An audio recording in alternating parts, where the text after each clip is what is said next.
A little over 2 years ago, the U.S. men ended a 16-year Olympic medal drought with a memorable bronze in Paris.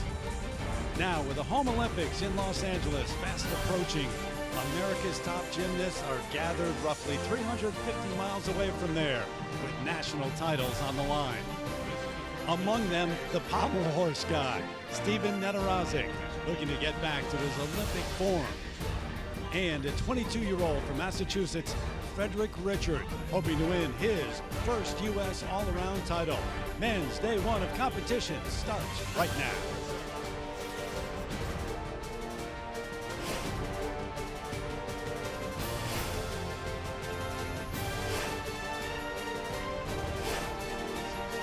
Welcomes you to the 2026 Xfinity U.S. Gymnastics Championships. Bring inside Mortgage Matchup Center, normally the home for the Mercury and the Suns.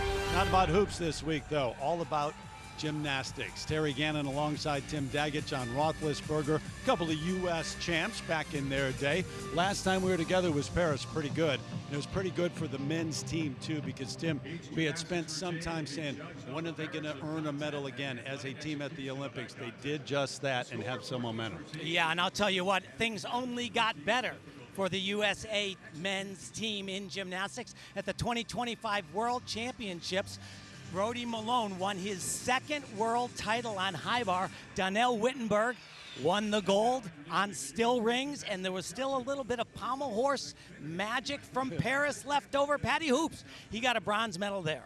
A couple of those guys not competing this week. Others are, and it is that point midway through that Olympic quad. You look for that name to emerge. Is it his time? It might be the time for Frederick Richard. Yeah, the gymnast formerly known as Frederick Richards. He's got it all. He's got very few weaknesses. He's got huge gymnastics. He's a world all-around medalist, three-time NCAA all-around champion. But the one thing he is not is a U.S. all-around champion, and he wants this. He knows Asher Hong, Brody Malone, two past champions aren't here, and because of that, he doesn't just want to win. He wants to dominate in that win. That's what he says. Not just win, but go out and show the world what he can do. He was part of that bronze medal in Paris. So, too, a man who is a breakout star, Steven Netarazek. Oh, yeah, you remember him. What's he been up to since then? We check in with Brittany Urton. Oh, Terry, life has been a whirlwind since the Olympics. Of course, coming home with 2 bronze medals and capturing the heart of a nation. But that newfound fame also led to a spot on Dancing with the Stars. He did quite well, I must say. Went to the finale, finished 4th. He said it was a bit of a victory lap, but despite all of that success, his return to competitive gymnastics hasn't been as smooth. He's dealt with multiple injuries, including his shoulder and hip, and told us earlier that he feels less prepared for these championships than he did last year. He's been very open and honest with his fans and those cheering him on. He's been struggling with this routine, but all of that said, Terry, he feels very proud to be back on this stage. No doubt about it. He's been a busy man, but now back to work, and we're not going to have to wait. No countdown clock needed. He'll be up first as we get things underway here in Phoenix. 2026 the U.S. Gymnastics Championships are brought to you by Xfinity. Xfinity sticks the landing every time. Same-day Wi-Fi, same price for 5 years.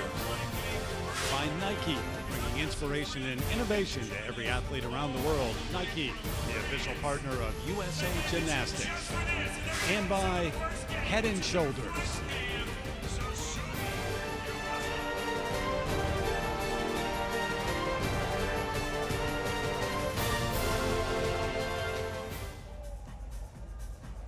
Triple digits outside here in Phoenix. It's been hot throughout the week. Mortgage Matchup Center is the spot. As promised, Steven Netarazek, now the 27-year-old from Massachusetts, 4-time U.S. champ on pommel horse, a specialist. Tim, trying to get back to that form that we saw in Paris. Yes, he certainly is. But take a look at that left shoulder. You see all that craziness going on? He has had a lot of problems. Says it hurts. It's frustrating. It has eliminated certain skills that he can't even do anymore because it just gives out on him.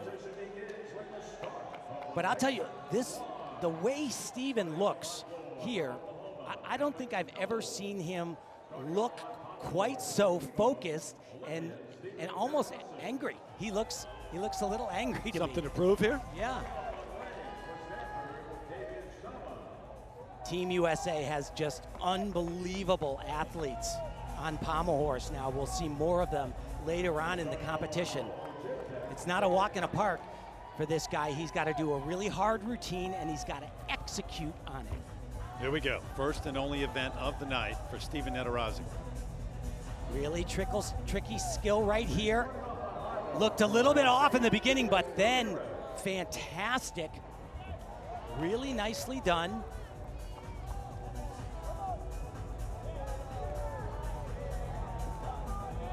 Really quick hands, great body rhythm. Nice extended hips. It's just going to be about endurance. Does he have the gas to fly up to a handstand?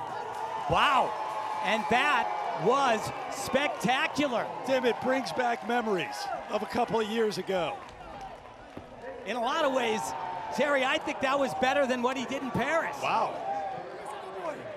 Let's go. This one's for you. Hit my goal. Hoping to score pretty well there. Good job. Coach, remember my glasses. Let's go, team. Yeah, he knew where the cameras were back in Paris, but he knows even more now. Yeah, he certainly does. Come on now. Oh, that was pretty darn great. You know, he really tried to lower expectations, not just here, but on social media leading up to this event, saying, you know, I'm not in great shape. All right, so take you over to the 2023 World All-Around Bronze medalist, and certainly one of, if not the favorite for the all-around title here, Frederick Richard. I'll tell you what, I'm very impressed with Fred. The way he looks in training, so dialed in. Every event that I've seen him on looks just a little bit better, a little more refined. Slight form break, though, on that one-arm skill, a giant to Diamondov.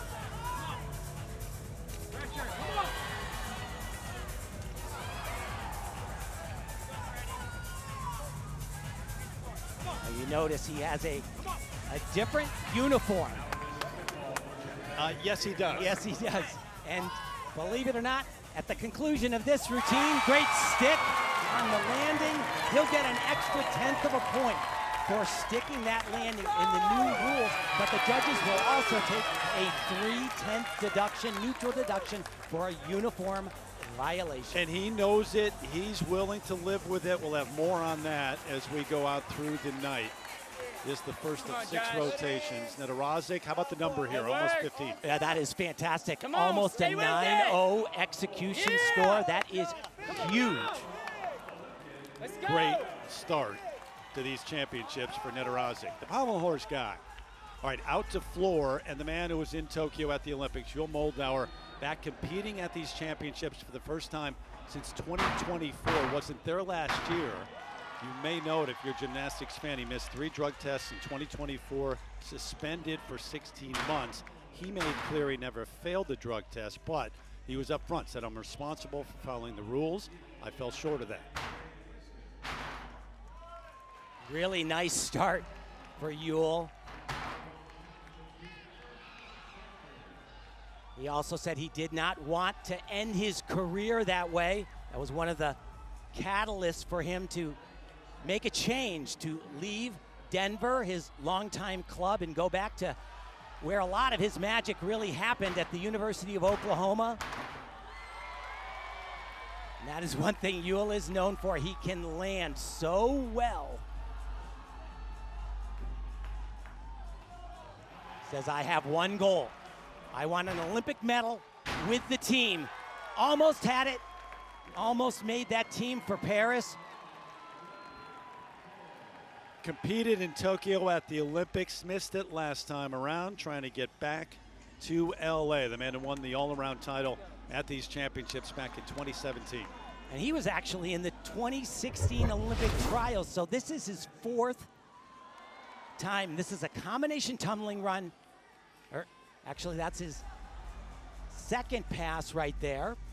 That's a 2.5 twist. Dismount right here. Lands with his chest down. I'm gonna sound like I'm a nitpicker here. Even if they stick the landing and if their chest is by their knees, Terry, they get another deduction. That's your job, Tim. Yeah. And we know through the years, you do it well. So the number for Frederick Richard, there's the difficulty, the execution, the penalty there.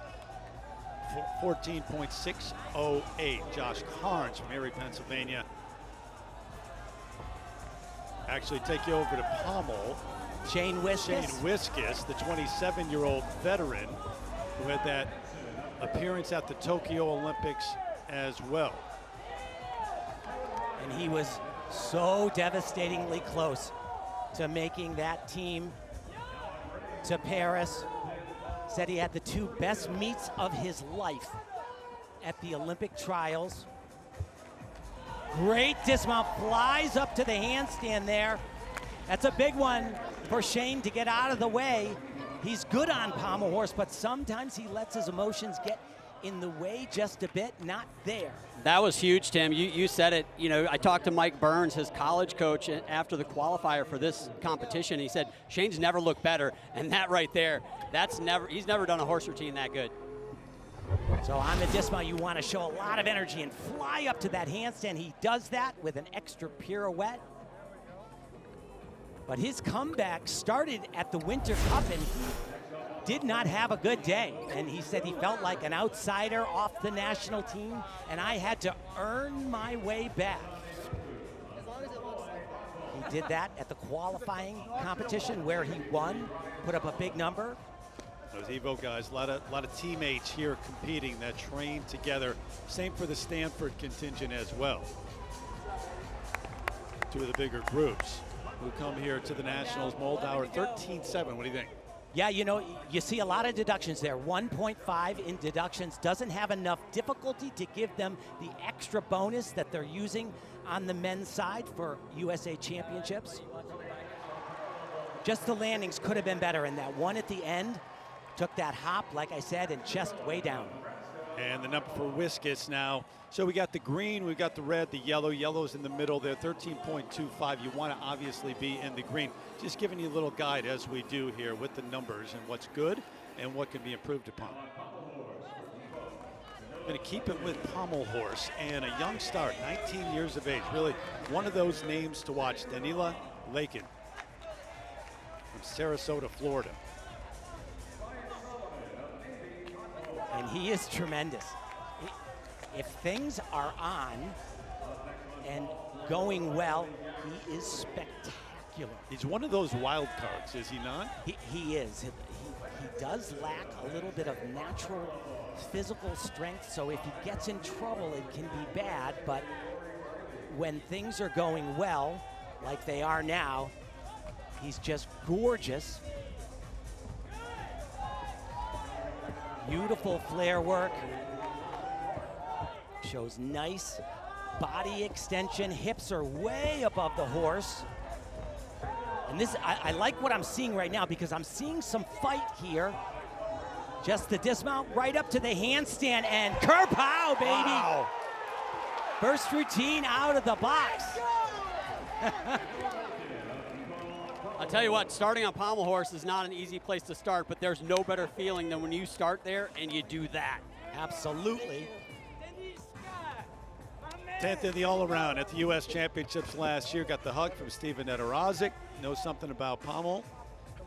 There you go. This is a very, very big routine for him because he shows great gymnastics, but he had a couple of little spots in the exercise where his balance was a little bit off and he had to fight, but he didn't telegraph that to the judges. He just dealt with it and finished it off with a bang right there. His longtime coach. Settle. Push. Pressure. Pressure. Hand. Hand. Yeah. Sergei Peacock, and we're going to hear from him throughout the night. We got a mic. What do you make of it? Do you hear any of that when you're out there? Sometimes you can. If you want to hear it, you can hear it. And, you know, he says something really cool about him. He said that guy right there, he taught me every skill that I've ever been able to learn in the sport of gymnastics. It's like a family for them. Just 19 years of age, so past years ahead of him. It was Kubler, the 24-year-old who would take you over to still rings now, who was the bronze medalist on rings at the NCAAs for Stanford. And you know, we're going to talk about this during the broadcast.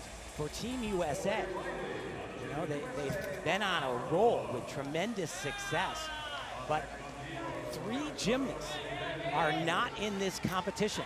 Brody Malone, Donnell Wittenberg, world champion, and Asher Hong, one of the best ring workers in the world. All 3 of them, the top 3 U.S. scorers, are not going to be represented for Team USA at the Worlds in 26. So this is a place where someone like Nick, who's actually very strong, shows nice positions, could possibly make his case as to why he should be on that team. Beautiful dismount, double-double, laid out, small little hop. So the 24-year-old from Seattle trying to leave an imprint here and an impression with those making those decisions. So let's take a look at the first strength part right here.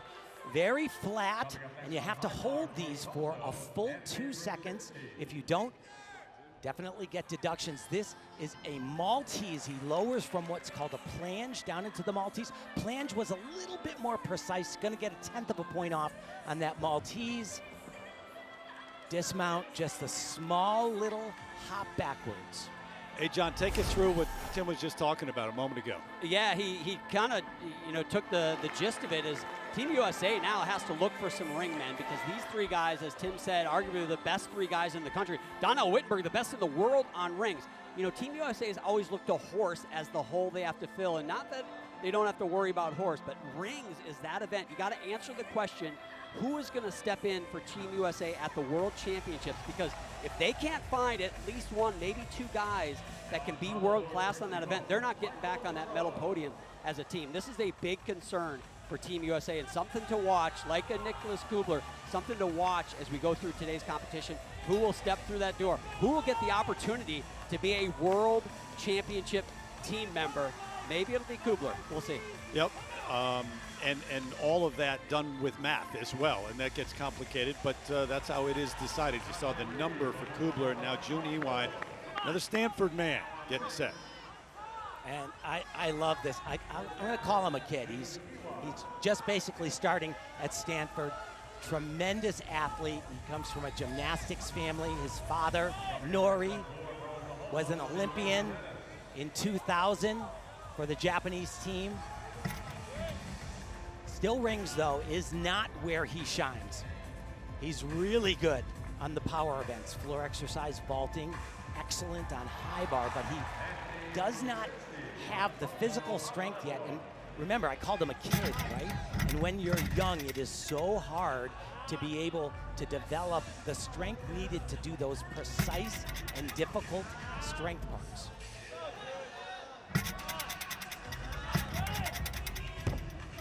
Another double-double laid out, slide back, and that was more than 1 foot. If you slide back and it's more than a foot, it's 3/10 of a point. Less than a foot, only 1/10 of a point off. Sister, by the way, also a gymnast in college, competing. And see, he gets to that position much too high. He's supposed to finish that swinging skill and go right to that, which is also 1/10 high. But he's tremendous in the air. 2 flips, 2 twists with a straight body. Small little hop back, but my guess is they're taking 3 there, and it'll actually cost him 4/10 because he doesn't get the stick bonus. It's your job to pick this apart. You realize to the average person, it all looks insane. Yes. Yeah, you shouldn't be able to do it. All right, out to floor, and the 23-year-old University of Oklahoma man, Fuzzy Bennis, who last year finished 3rd in the all-around at the U.S. Championships. And I'll tell you what, you see those feet, I believe both of them went over the line. If 1 foot goes over the line, it's a 1/10 of a point. Both, it's 3/10. You know, I have always been so impressed with this young man. He is probably one of the best gamers I've ever seen in gymnastics. I mean, he's a really good gymnast, but oftentimes I'll see him in a meet and I'll be just like, that is just so much better. And Tim, really somebody that we should be talking about as a contender for the world team if it weren't for injuries. The guy is super talented. You mentioned he's a gamer. He can compete as well as anybody. But, man, the injury bug and Fuzzy Bennis have been synonymous to the point where he even cut his hand carving a pumpkin a few years ago, which took him out of gymnastics for a while. It's just he cannot get out of the way of some of these injuries. If he could, man, he would be right up there probably contending for an all-around title. And tore his Achilles as well. Yep. And actually dealing with a big problem with his shoulder. I don't know if you saw that earlier, Terry. He's got kind of a tattoo on his left underarm, and they're 5 like swipes, like you're counting up to 5, but it's twice, and those are for the 10 All-Americans he has competing for the University of Oklahoma. Nice. Meaningful. What tattoos do you have? I got none. Oh, okay. 0. How All about right. you? You don't got a gold medal tattooed on there somewhere, Tim? Come on. Let's go out tomorrow and get one. I can. I'm not in that club. By the end of the week here in Phoenix. So the 11.85, the number for June Ewok. Yeah, and that score right there, it's a brutally low score, but they were expecting that because it is just not his best event. He'll go to vaulting next, where he was the NCAA champion on that event this year. All right, short time ago, on pommel horse, Josh Carnes, who was 5th at the championships last year. Another man down at Evo, that gym in Florida, with so many names here competing, formerly at Penn State. And, you know, I've watched this kid, and I spoke with him the other day and told him, you know, I've watched you since you were a little boy growing up, and he just has so much ability. One of the most natural gymnasts I've ever seen, and what a fight right there. Because he is so light, so quick, he was able to basically save something that was on the verge of unsavable. 90% of the gymnasts in this meet would have come off the horse, but not Josh Carnes. Not great for him, but a very strong start. I get the sense you're waiting for that talent to break through. Yeah, absolutely. I've been frustrated with him, and I kind of told him that. It's like, man, with your talent, your ability, I thought that you were just going to explode. He said, I need to have a lot more purpose. I need to be more intentional in my gymnastics. I'm getting some of that now. His teammate, Brody Malone, he said, is like a big brother to him and has helped him. Did say that environment where he is with all those names now really motivates him. There's the number, Fuzzy Bennis, 12.95 for floor. And Taylor Burkhart, the 3-time NCAA champ, part of that big-time powerhouse Stanford this short time ago. And, you know, he actually had a tremendous U.S. championships last year in 2025. Did 5 events. Couldn't do pommel horse because of a wrist injury. And I asked him the other day, I asked his coach, he had no idea, Tom Galimi. But I asked him, I said, hey, do you know what the number was you needed to put up to have a really astounding finish? And he goes, yes, I do. Yeah. And it was like a 10.5 both days, which is like a walk in the park. He would have been second. I heard you ask him that, and I thought for sure he'd say, no, I never look back. I never look. He goes, oh, yeah. Oh, Terry, we always look. we always look at that. The ifs and buts for us, we're checking that out all the time. Yep.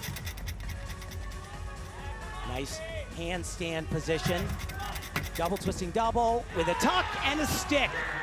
That's exactly what you want.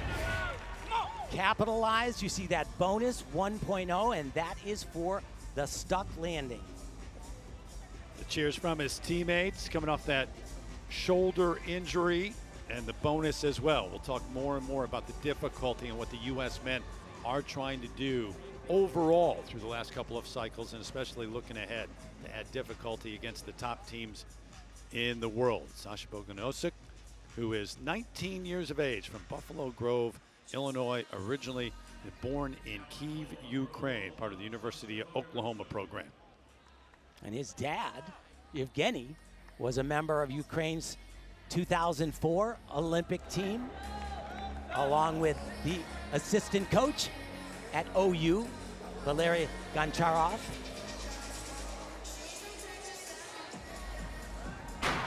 Once again, combination tumbling pass, very nicely done.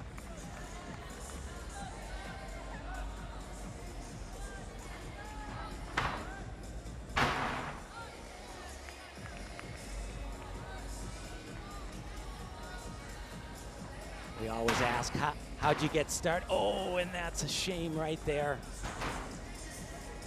Put his hands down, and that's catastrophic. It's a full point off, and it looked to me like he was going to either stick or have a very small step, so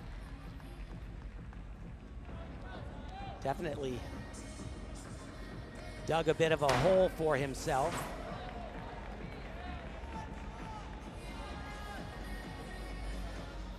Another new rule from Paris is you have to finish floor exercise with a double flip, and he does one with a full twist.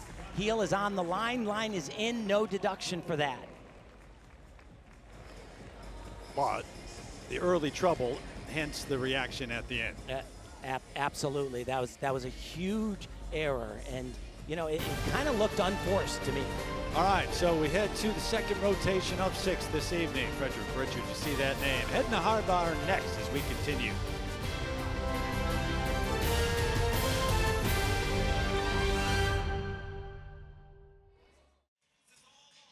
Back to tell you, 9-time Olympic gold medalist Katie Ledecky leading the team of America's biggest stars. They take on the top swimmers from around the world at the Pan Pacific Swimming Championships. Comes your way next week on NBC, Peacock, and NBC-SN. Meanwhile, warm-ups underway for that next rotation. So 1 in the books. It is that name, Frederick Richards, who tops the leaderboard. How about Lakin, though, what he did? We'll talk more about that as we go. Look ahead and we look back right now at the Prevagen memorable moment. Tim, nearly a decade ago, Yul Moldauer winning the U.S. all-around title. It's what every U.S. gymnast, it's a goal they have.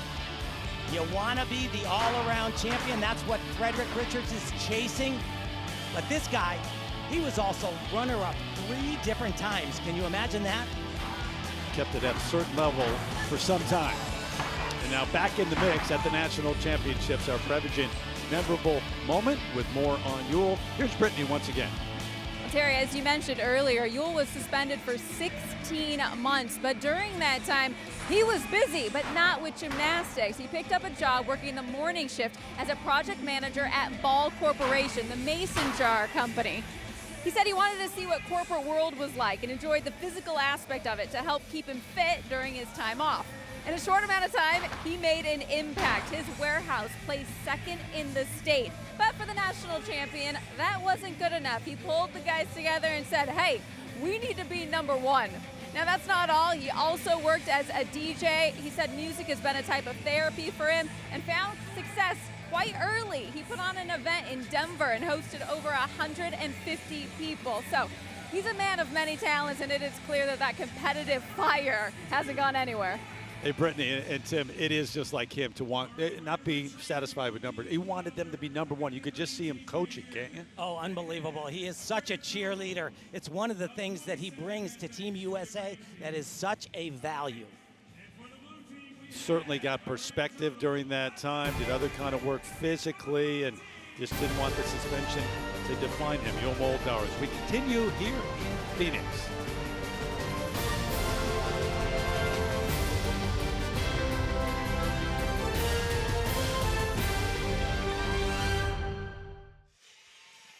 Back to remind you this week on Sunday Night Baseball, Jordan Alvarez and the Astros heading to San Diego to take on Fernando Tatis Jr. and the Padres. Interleague showdown in SoCal, only on NBC and Peacock. Beautiful ballpark, that part of town. All right, so rotation 1 in the books. The man in the middle right here certainly stood out for you. Oh my gosh, I cannot overstate just how critical this pommel horse routine was, like I said earlier, he struggled a little bit, but barely visible and showed a lot of grit, a lot of determination. Pommel horse probably a little bit analogous to kind of like women's balance beam. If there are nerves, they can rear their ugly head, but there was nothing but magic with this routine, and watch him just float. Yeah, Tim, and I think the ripple effect of an all-arounder, which Danila is, doing a pommel horse routine like that goes all across the events. We talked about how important rings is going to be for this U.S. team going into the World Championships, but also Steven Edorosic's not as valuable on horse if guys like Danila Lake can go up and hit big routines like that. And suddenly you can look at it and go, hey, we can get a ring specialist instead of a horse specialist. And that is how important that routine is. Absolutely. And how the math can change depending on what stands out. All right, rotation 2 just about set to get underway. Over to pommel horse, and Yul Moldauer there struggled a bit back at the Olympic trials in 2024. Remember, he did not make that team. Yeah, and he struggled on this event. That's what I'm saying. And this was an event where he really could have set himself apart from the field, and he just didn't get the job done at all at the Olympic trials. He is potentially fantastic on this event. He'll also do some of that huge flare work. Has a big extended circle. Stay on that one pommel.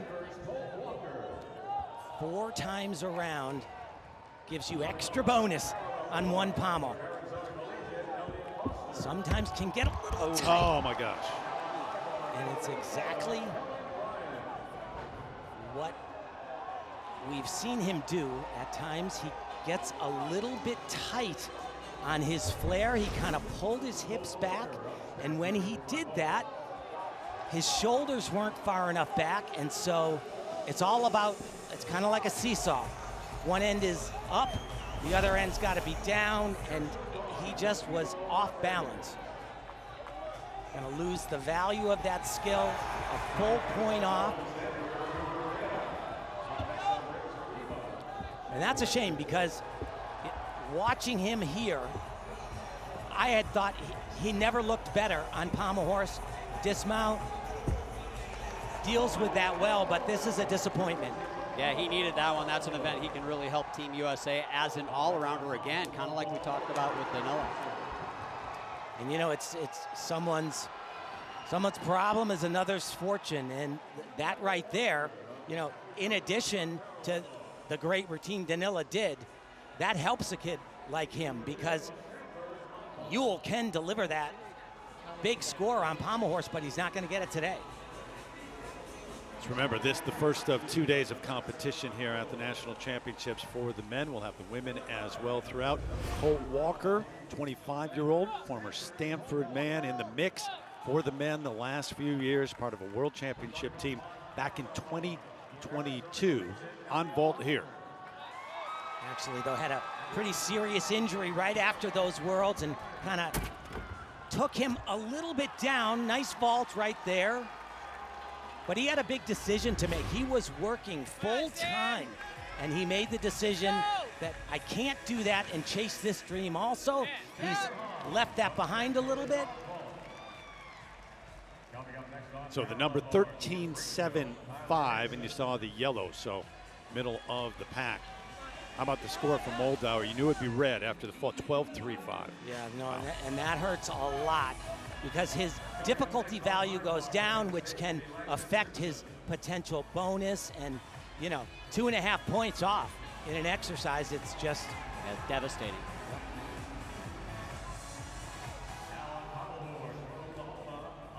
All right, so over to still rings, and a 3-time NCAA champ at Minnesota. That program, a proud one back in the day, Shane Wiskus.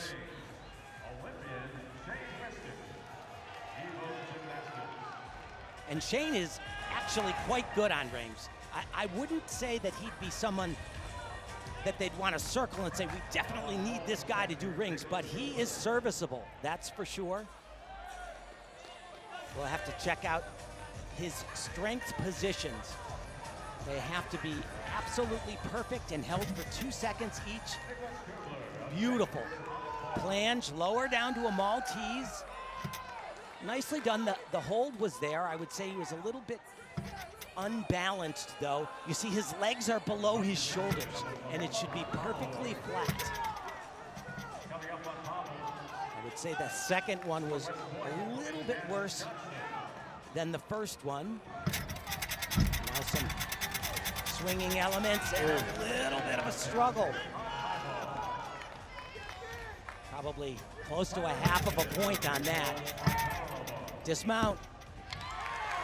Small little step. It's only a 1/10 of a point step, but he loses that bonus as well. You know, Shane coming into this event 12th in the all-around. Just one event, of course, but a long way from that top spot he wanted to fight for. But his best events are ones he finishes on, so we'll see if he can make a run late. You see those elbows bending, and the judges do not tolerate that. Pen goes to paper, and they're scratching away. See that name Kubler top the standings. Frederick Richard, though, still to come on high bar here in rotation number 2.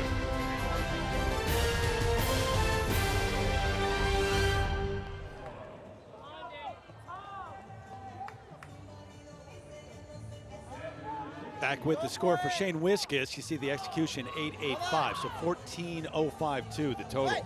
That's actually a good outcome for him. Better than maybe you thought. Yes. Then Ariz in support of his teammates the rest of the night. So we saw Fuzzy Bennis start on floor. Now over to pommel horse. Not one of his best events. No, it's not, but you know, speaking to head coach at Oklahoma, Mark Williams, right before the competition, he said that they had his shoulder checked out, an MRI, and the doctor was like, how is he even able to lift his arm over his head? I mean, literally. And this is an event he really hasn't been able to train him. I think they talked about not even doing it, but he's that gamer you mentioned. Let's see, this could be interesting. Yeah, John, have you ever seen anybody that, and you know, you can only do so much. He got some bad form deduction there, but I guarantee you he's done almost no preparation on this event. Come on, baby. Just such Tried a fighter. Get to a handstand. Oh boy, and that's a big deduction right there as well. Doesn't reach the handstand, doesn't do the pirouette that's needed. You guys hear it at home. I sense it right here sitting next to him in the booth. You were living with every moment of that, weren't you? Yes, I was. And I can feel the pain in the shoulders. I mean, we've all been there if you've done gymnastics, and I'll tell you what, that's not going to score well, but that was pretty impressive if you know the backstory on Fuzzy Bennis and his shoulder and pommel horse in particular. Speaking of pommel horse, Danila Lakin was tremendous opening on horse, and now a moment ago on still rings. And really, he just has to survive this. By far, his weakest event is still rings. And it's because he's a little bit taller. He had a huge growth spurt last year that made things very challenging. And he is not capable of doing the big strength parts. This right here, a little bit of old school. It's called a Delchev. And his major strength part is right here. It's critical for him. An iron cross. Has to stop for 2 seconds. A little bit shy, but not bad. A lot of swinging stuff here. Ooh, yep, and you see the elbows are bent, and you can see the rings are swinging back and forth. They call it still rings, and the judges, that's how they want them. Double, sticks the landing. You know, had one little struggle in that routine on that handstand, but for him, overall, 8.7 execution. That's pretty darn good. And it was terrific at the Junior World Championships, won a bunch of medals, 4th in the all-around, and now taking it up to the senior level. Check this out midway through.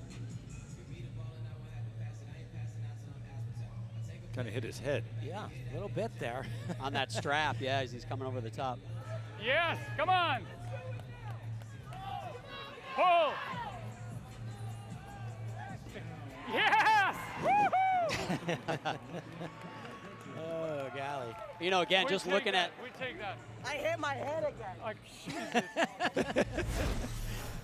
just looking at the team composition again in the World Championships, they can't put that up in a World Championship No, they can't. final. That routine cannot go, but it just gives you that, again, that perspective on how important a ring guy is going to be coming out of this meet. Take you live over to high bar and that man, Frederick Richard.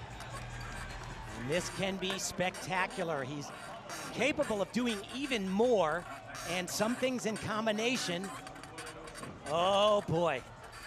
But when you go big, he was supposed to go over the bar on that in-bar skill, get a significant deduction for not traveling over the bar. His releases now, little bit close, little sloppy, and bent elbows on the giant. Oh. One more big release right here. Gorgeous. That was great.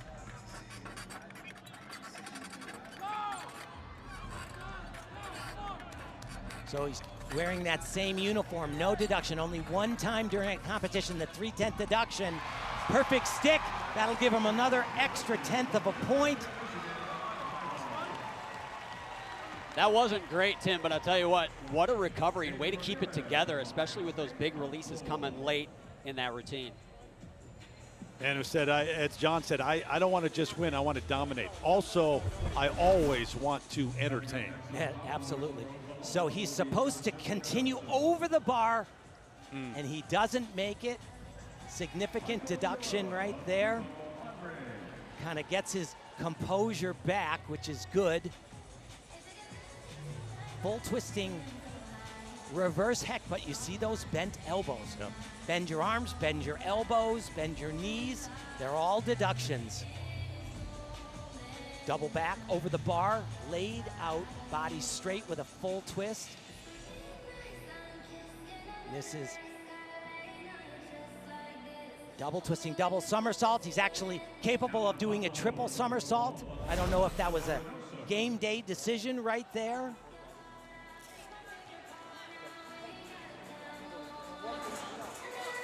Had a great start on P-bars, but that he knows he could have been better. Kanosuk over on pommel horse. Those final moments, and now underway.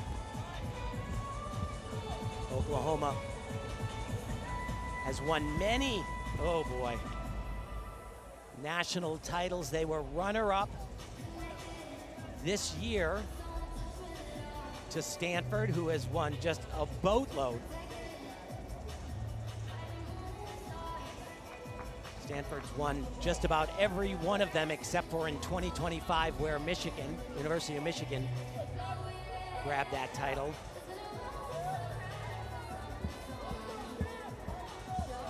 See if he can get his composure back.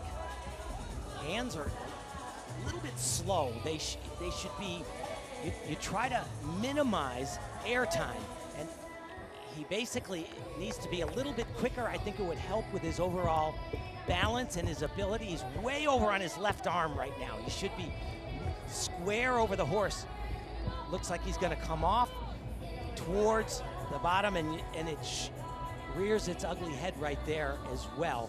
Just way off balance on the last half of all of those. What's racing through your head right now when this is happening?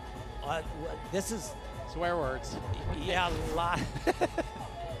Well, beyond that, yes. But he's just way too far over there, and just no way. And like I said, though, his hands are they're a little lazy, in my opinion. He should, just get them back to the pommel, back to the leather instantaneously, and you can save problems, and nobody even knows that they happened. Yeah, you bring up a good point. You mentioned airtime, Tim, and I think what that means for people watching is you don't want to have your hands in the air any longer than you need it. You got to have them back on the horse. The more you can have them on the horse, the better chance of staying on. Oklahoma, we go to the man from Ohio State, Cameron Nelson, the 25-year-old from Idaho. And this is one of those big routines because he's also big time, very, very improved on still rings, has won some World Cup medals. Just much better positions and definite strong holds for a full 2 seconds. Back up rise to an inverted cross, pretty darn good. It's a 1/10 of a point high, but that was excellent, as is this. You can't overstate the importance of this routine, Tim. You talk about Cameron Nelson be good on floor and vault, but this routine could put him on a world championship team by itself. Talked about how badly Team USA needs a big ring routine. He might be the biggest one left out there with all the injuries and absences from some of the best guys. Big thing coming up. He's called the triple back guy, and you'll see one right here. Oh boy. A lot of flipping to get done at the end of an absolutely exhausting routine. So many strength parts,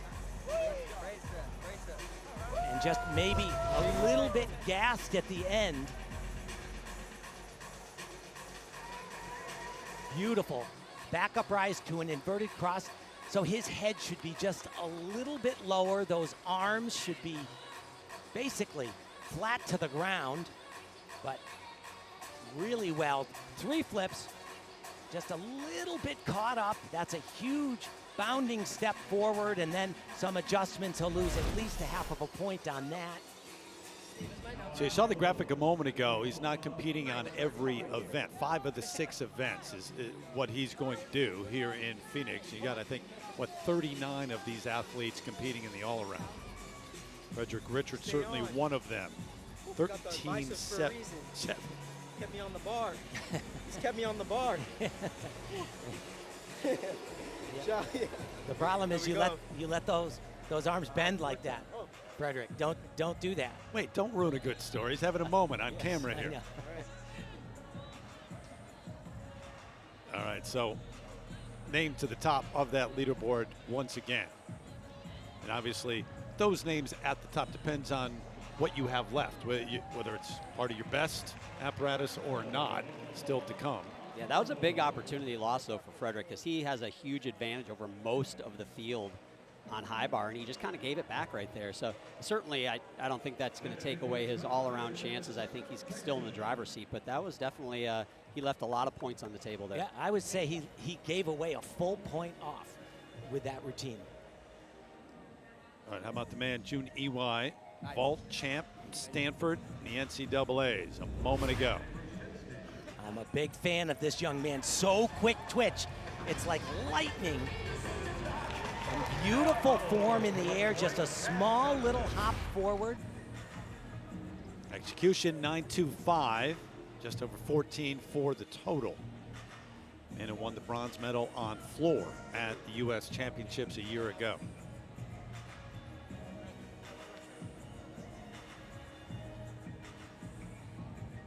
So we keep it on vault. Also a short time ago, 23-year-old Taylor Burkhart, showing you he's from Stanford. Yes, we know. A lot of you here. Hey, Terry, do you know that Stanford, a gymnast from Stanford, has won the last 5 U.S. all-around titles? Last 5. That's dominance. Yep. Really intricate vault right here. Nicely done. Goes for a very aggressive landing. That was close to being a sit and a big problem, but overall pretty good. 14.067 the number for Taylor Burkhart there on vault. So we continue here, rotation 2 of 6 on the night. Roll on from Phoenix.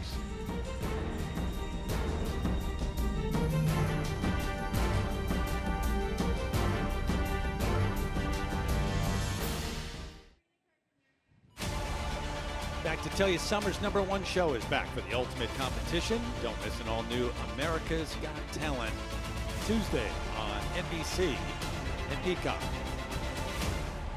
Young fans watching these Xfinity U.S. Gymnastics Championships. Frederick Richard leading the way. Taylor Burkhart, who we just saw go in the break, and Nicholas Kubler, the top 3, as Brittany is standing by with a special guest. That I am. President and CEO of the USA Gymnastics. That is Kyle Albrecht. Thanks so much for joining me. There's a lot of excitement. You can feel the energy surrounding this sport. But following what happened in Paris, just how would you describe the landscape of gymnastics right now? Oh, well, there's so much momentum for our sport. We know we're headed into this once-in-a-generation window that we have the next couple of years, and I think you're seeing it on display LA tonight. There's so much energy around our sport, and it's really exciting to be here for what's my first Xfinity US Championships. Incredible athleticism. I know in your first year, tenure starting January 1st of this year, you've been talking to a lot of people traveling, speaking to coaches, athletes. What was the biggest takeaway from those conversations? Well, everyone's been so welcoming. You know, the gymnastics community's been amazing, and I think there's just such strong optimism for our sport and where we're going. And we really see LA 2 years down the road, but the planning's got to begin now. And really just the conversations with athletes, they're obviously incredible in terms of what they do and their performances, but also as people, their commitment, and really who they are behind the scenes. And we're looking forward to telling those stories in this run up to LA. In terms of the focus, though, you say the planning begins now. What are you focusing on? Well, look, this 2-year runway, you know, we've been planning almost every day since I started here at USAG. So, look, we know the competitive side. We're very focused on making sure that we have that excellence, but also we want to use LA as a springboard for our sport and really vault us to new success, even beyond LA 28. And we think there's so much opportunity, and I'm so optimistic about the future for USAG. No doubt about it, as you should be. Thanks so much, Kyle. Appreciate it. Thanks for having me. Really appreciate it. 2 years away, Terry, but it feels like it'll be right on our doorstep in no time. Be here fast, Brittany. You know something about an LA Olympics, right? Yes, I Been do. there, Can't wait. Done that back in 1984. Frederick Richard looking ahead to LA and to the rest of this evening as we look ahead to rotation 3.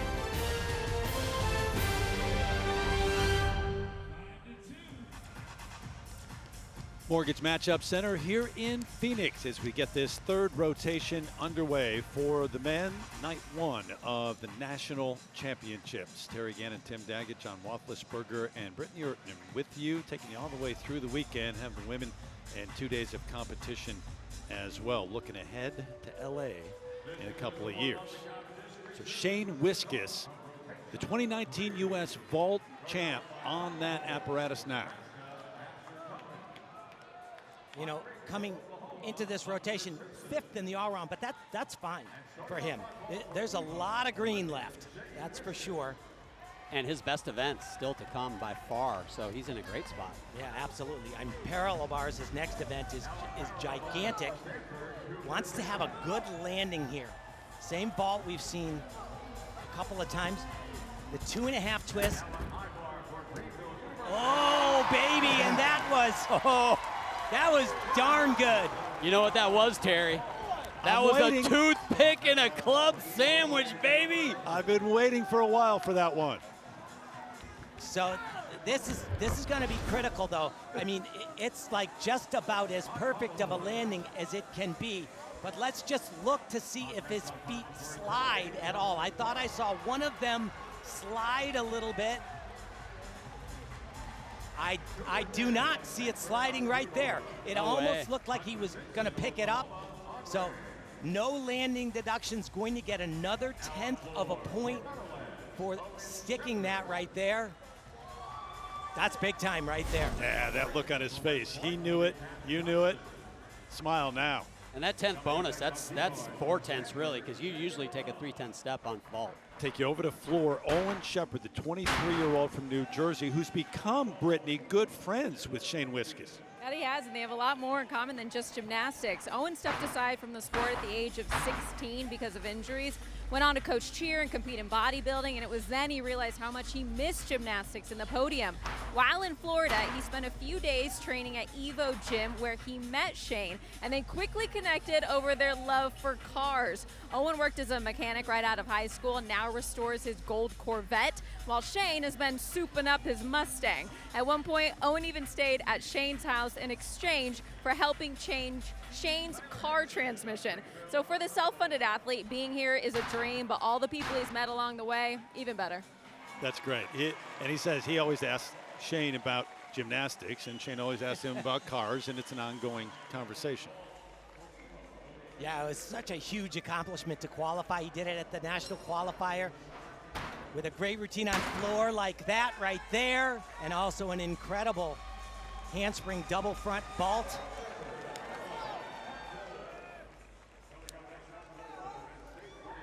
One of his better events on floor. Get the number in a moment, but Wiskus, that number, 14.3. Yeah, that's a big number right there. 9.4 execution. All right, so over to parallel bars. And Xander Hong, the 20-year-old, you see from Stanford, but also one of the younger brothers of Asher. who is not here competing this week. And not here at all. I actually thought Asher would make the trip, but he is dealing with a broken bone in his finger that kind of gravitates all the way down to his hand. Ooh. See the bent elbows. This young man, they're a gymnastics family. There's another brother that's coming to Stanford. All Hong all the time at Stanford. Asher Xander Kiefer, the 3. Okay. Double front. The good routine. He's a very good gymnast. He's not at the level that his brother, but you know, he's got a very bright future as well. Yeah, Tom Galimi, the head coach at Stanford, said the one thing they have in common is they have that Hong tenacity. Said they work hard and they really feed off each other in the gym. This the senior debut at the U.S. Championships for Xander. So we'll get that number in a moment. Meanwhile, over to pommel horse and the 22-year-old from Surf City, New Jersey and Ohio State, Parker Thaxton.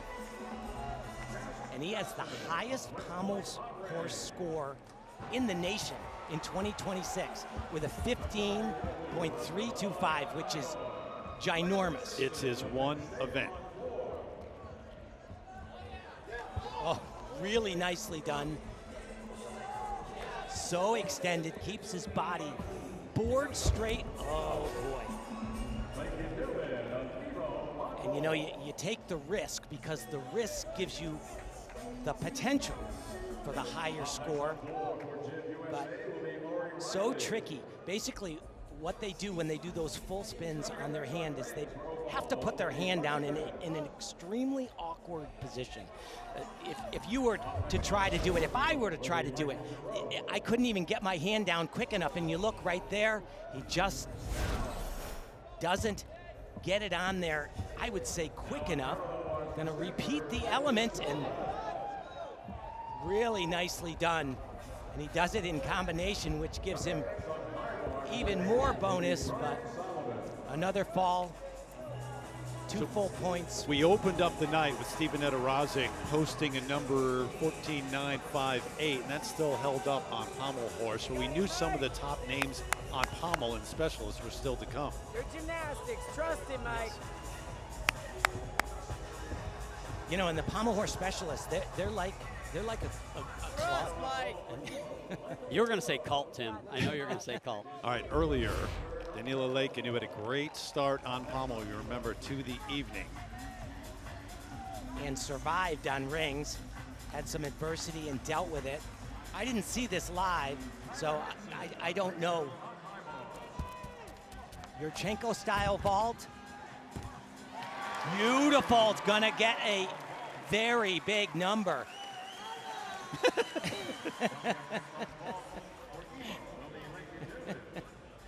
He's enjoying himself. Got to come out of his shell, I'll tell you. No, coming into this championship, he said, look, this is my place, my time to grow. I don't have much to lose. I'm going to go get it. And he has been. So that number in green. All right, Cam, this is you. You know, he's Russian. His mom is a former Russian rhythmic gymnast, and they went to Russian when he was just a little kid. He wanted to be a gymnast. The Russian coaches there said, I don't think it's the sport for him. That's wild. Yeah, and I know why. They thought he was going to be too tall. They didn't think he had the natural strength, but so far he is proving them wrong. The action tonight would not agree with that sentiment. U.S. Vault Champion 2023, Cameron Nelson getting set. And there's only a handful of guys that are doing what's called a 15.2 vault. All of these vaults we've seen are out of a maximum 14.8. This is 15.2. It's a handspring laid out front somersault with 2.5 twists. It's a lot to get done in one piece of air.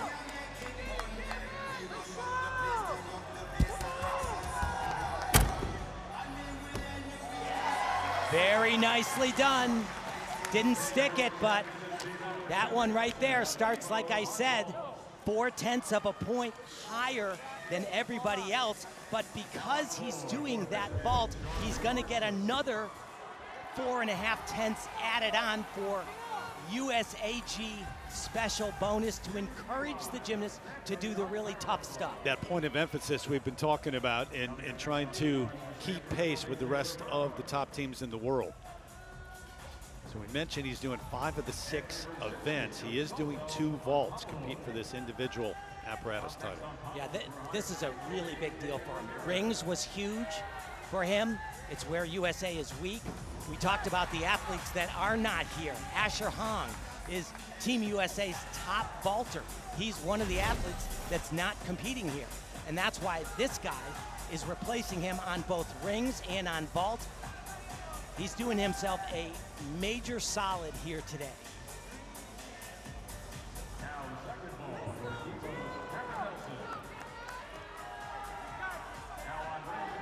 He told me he was going to do another 15.2 vault, but then yesterday he said, no, not doing it. Just going to do the handspring double front 3 times around. Oh, that was fabulous. Yes, sir. Oh, one of his coaches, Psych Caesar, calls him the class clown. He says he keeps it light. 3 flips, 1, 2, and one more time around, and bam! Gymnastics 101, baby. Fly high and stick the landing. Cameron, you are on fire here today. And John, I've been waiting for that one for a while, too. You know it. The men are feeling it tonight. Not only doing some great gymnastics, but, man, they are keeping it loose. How do you score the dance? Yeah, I would say Dancing with the Stars might be giving him a call. You never know. No difficulty bonus on that, though. Absolutely not. Yeah, probably not.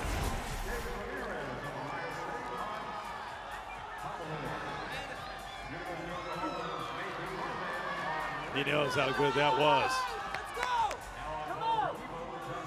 All right, take you over to parallel bars. And here, once again, is Taylor Burkhart. He's second in the all-around right now, so he is lurking. 4th on bars at the U.S. Championships a year ago. And he, for a long time, has been a guy that could show some of the toughest difficulty in the world, but would sometimes falter a little bit, just maybe get a little bit ahead of himself, make a costly error. Beautiful release skill, done in combination. Come on, team.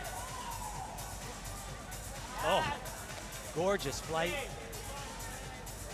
From one end to the other, it's called a Bafsar, named after great American gymnast Ariz Bafsar. Back into the middle. Come on. This could be a big number. Really clean, small little hop. Excellent job. He looks fabulous. His best event, my opinion, is coming up on high bar. Mentioned he was 4th parallel bars a year ago at the U.S. Championships, but the 3 ahead of him, Brody Malone, Asher Hong, Donnell Wittenberg, are not competing here this week. So a clear path. From one end of the bars to the other, the Bafsar and a double pike somersault. Chest should be up a little higher, small little hop. I would say that's a 1/10 of a point hop, just about a foot. All right, so short time ago on parallel bars, June Ey, the 20-year-old from Louisville, Texas.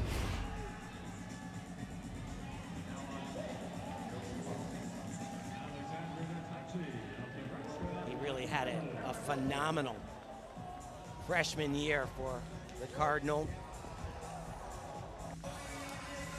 Winning a vault title, helping Stanford win another team title.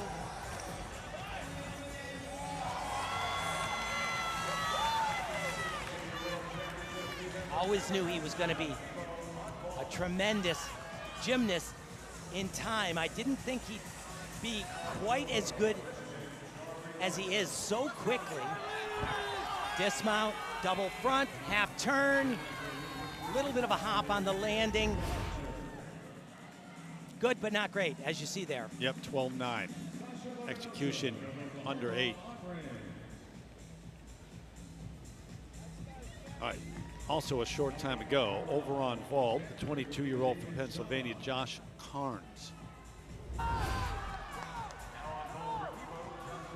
And he has an interesting strategy. He says a lot of times he gets to the meets and he doesn't do the hard vault. He says, I have not been training it at all. And there it is right there, the triple twist. He said he didn't want to give himself the option of watering down, doing something easier, but that's too bad right there because knees went down and that's a fall. You see the penalty and 13.021, that overall number.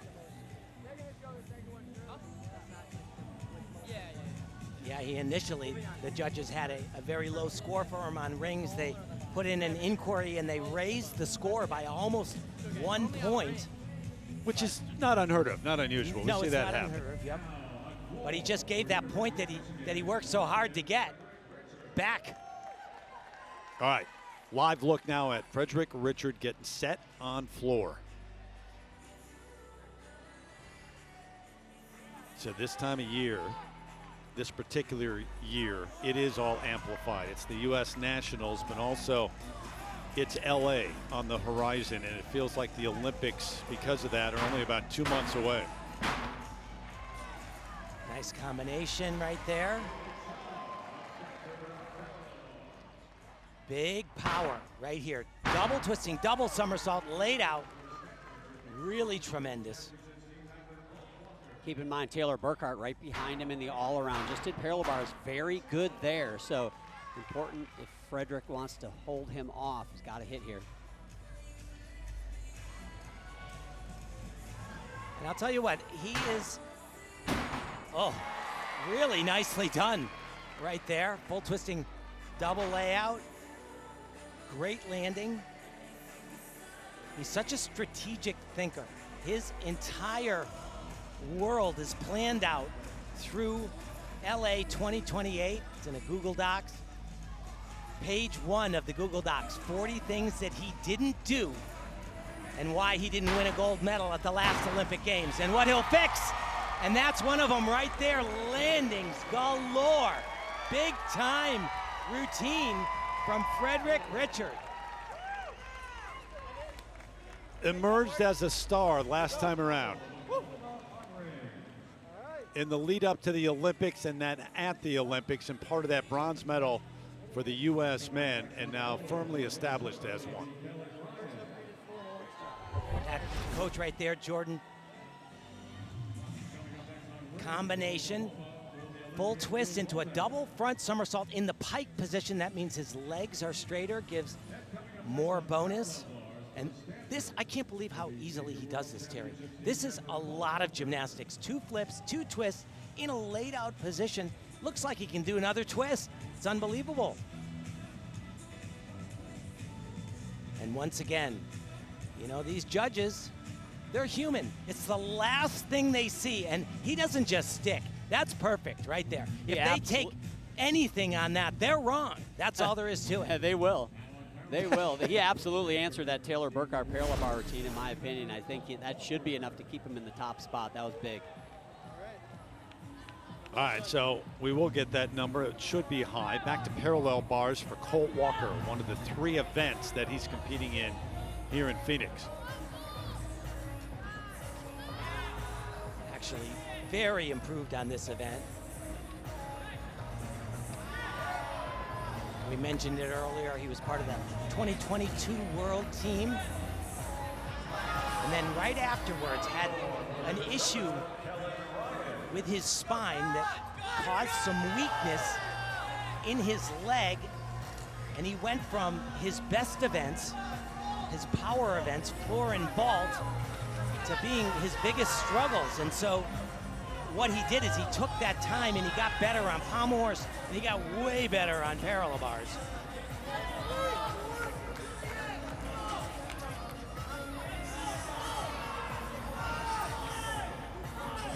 His dismount, A little bit squatty on the landing and a big hop forward. Back to the number for Frederick Richard on floor exercise, 14.758. Huge number. You see that Yeah. bonus right there. So that would not be in effect at the World Championships, but that is to encourage the athletes to do world-class China, Japan level gymnastics. And you like that? I do. That struggle on pommel for your Moldauer. Over to still rings now.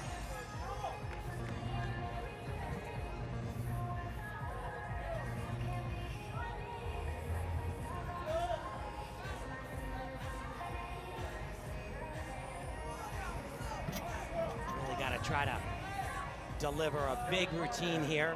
Very nice start. Beautiful. And you notice his hands are open. He does that to show the judges, to telegraph to them, saying, my wrist, I don't have a false grip. I am not on the rings at all. Very nice position right there.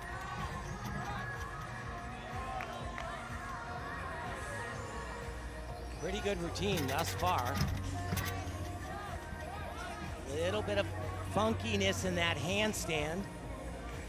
What's the deduction for funkiness? That probably he'll lose 2/10. I would say 1 and 1. Went for the easier dismount. He said he's supposed to do a double-double laid out, but he told me he might do it tucked for the stick. But when you do it tucked, you gotta stick it. It was certainly a recovery from pommel horse, but he can be a little bit better than this. It's called a Maltese. And if you wonder if what this is like, go ahead, push the couch out of the way, lay down on your stomach, put your arms out at your side, and just lift yourself off the floor. Look at you, see him opening his hands. It's okay, I that. trust you. I can already see Terry going back to the hotel room tonight trying that. Yeah, I trust you guys. So you go from the big strength skills to some swing, and you notice the elbows, and the rings are just moving around a little bit. It's not terrible, but I would say he lost a 10th and then one more 10th. And where is it, Yul? A little bit of a hop, only a 10th of a point, but Keep in mind, though, Yule's taken a year and a half out of the sport, no gymnastics, and just came back earlier this year. This next year, I think, is going to be big for him, getting that strength, getting that consistency back. Nothing better than repetition in gymnastics, and he's going to get a lot of that in the future. Nothing like competition either under the lights. Colt Walker for parallel bars, 14.768 the number. that is a giant number right there. And 14.205 for Yul Moldauer as we look ahead to rotation for that name, Frederick Richard, atop the leaderboard ahead of Burkhart and Wiskus.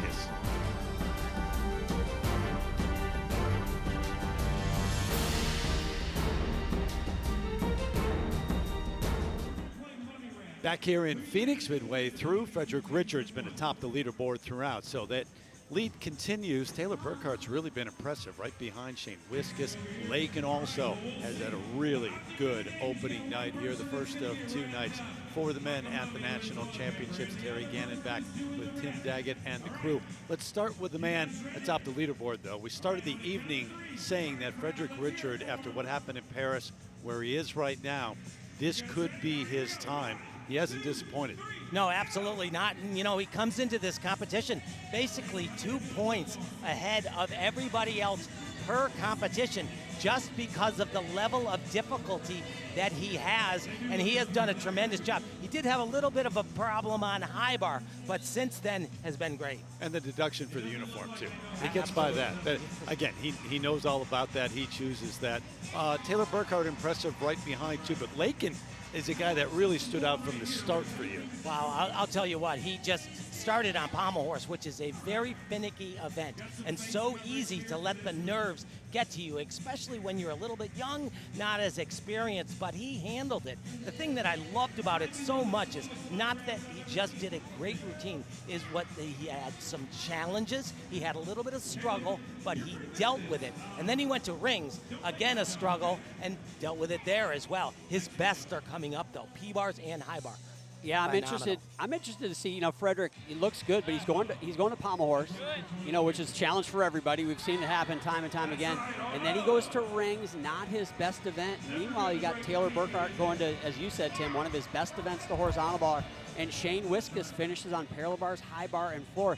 I don't think this top spot after day one is set in stone at this point. Frederick's got some work to do, and I think Taylor and Shane can still make him uncomfortable. No, it could happen, absolutely, John. But I'll tell you what, I saw this guy salute yesterday's coaches on the podium and do the best pommel horse routine, start to finish, that I have ever seen him do. Well, he did say his coaches would tell you this event is his most improved event, and I do not disagree with you. He does look great on it, but man, a lot of people have looked great on this event. You still got to stay on. It's like the balance beam, as you said. It can be very, very finicky. You guys mentioned the word challenge. It's been a challenge for you. Moldauer coming back after having not competed in a while, and back here under the bright lights at the National Championships. That man right there leads the way here midway through.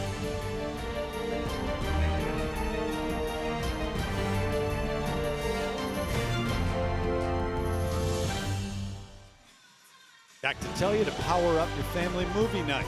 Watch the Super Mario Galaxy movie now, streaming only on Peacock.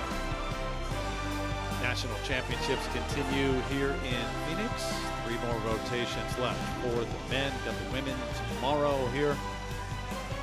And all through the weekend, rounding out on Sunday. This man right here, we just mentioned him, Daniil Lakin, the 19-year-old who, you know, there's so much talk, other gymnasts and people around the sport. I mean, what this man could be capable of doing. And there are reasons he may or may not do that. But tonight, he's been terrific. On fire, absolutely. Couldn't ask, I would say, for anything better. And right now, with parallel bars and his next event, his 2 strongest events. The leadership down at Evo 2 in that team. We've been hearing from his coach, Sergey, all night, who's mic'd up. And after each routine, the enthusiasm there. But also, he talks about Brody Malone being like an older brother to him, too. Oh, absolutely. And, you know, he's the kind of, he really got on Danila's case a little bit because he said that, you know, he lacked a little bit of focus. He would get a little bit hot-headed at times, and he's really working on it. And Danila says that it's better, but I'm not where I need to be. I still have to get better in that area. Parallel bars here in this rotation 4. He does a really cool element very early in the routine. Basically, he'll hop onto one arm, a full turn.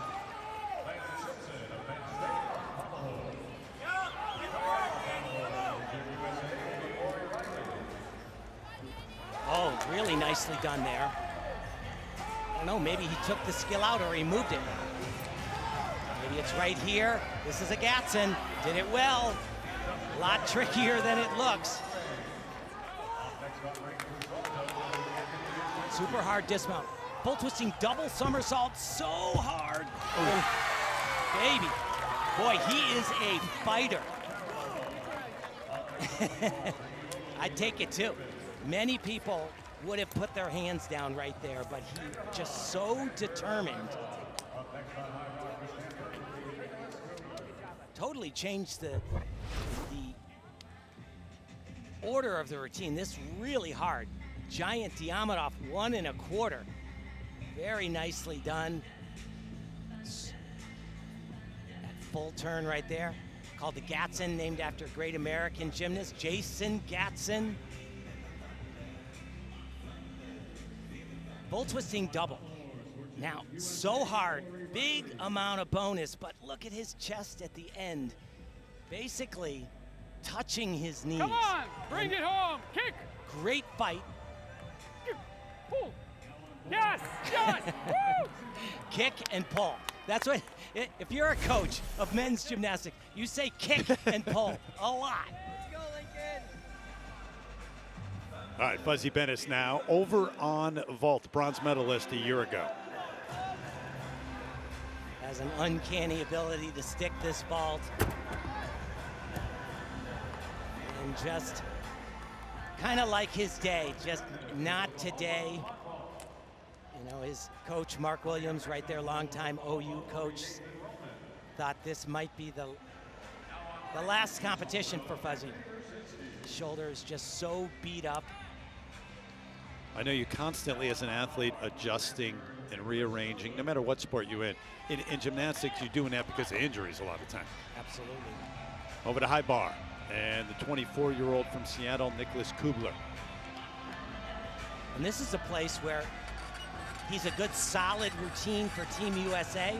Remember, he had a good performance on still rings, which is a weakness with those 3 veterans out. Weakness for the U.S. team you're talking about. Yes. Nice combination right there. Beautiful lines. Look at the toe point. Big release right here. And that is a shame. Just got a little bit hung up with the twist. It wasn't that he was too far away from the bar, but just couldn't get the second hand around the bar. Man, that's a dangerous way to land, too. So I think he just misses where he reaches with that second hand. First one is great, and he just reaches underneath the bar. And that happens because your head isn't up early enough to see the bar soon enough, oftentimes. He's gonna do it again, I think. Nope, in tuck, beautiful. Oh, that's such a shame that he came off the bar, because in a lot of ways, he is one of the most aesthetic looking guys in the field on high bar. Beautiful stick, but that's gonna hurt a lot. Full point for the fall, and then he's gonna lose almost another point for the element group that he does not do. Double-double, spots the ground early. He's able to put his feet down exactly where he wants them. Talk about a game in inches, huh? Yes. Maybe in less than that. The number now on bars for Lakin, 14.613. That's a big number. Yeah, absolutely. His night continues here in Phoenix with a 19-year-old, still a teenager.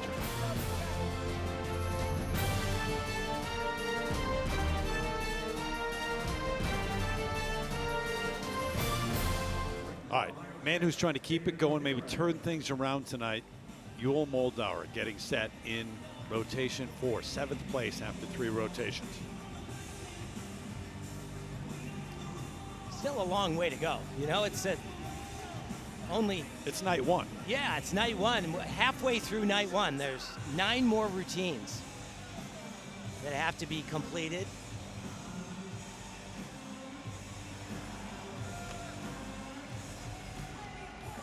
Yul will do the same vault. We've seen a number of guys, Fuzzy Bennis, we just saw him sit this vault down. It's called a Kasamatsu, full and a half.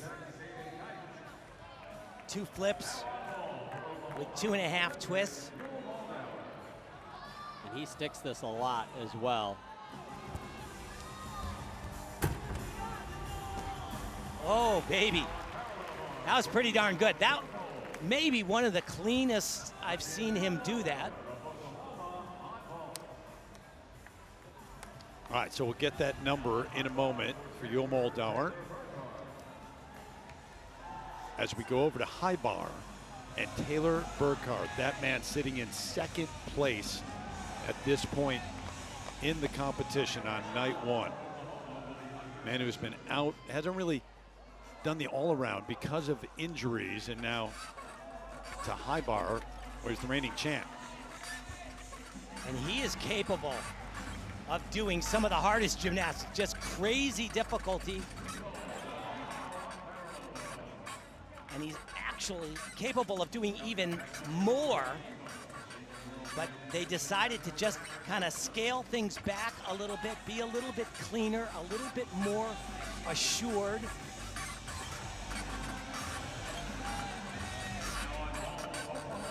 Big release right here also. Full twisting front somersault, called a Winkler.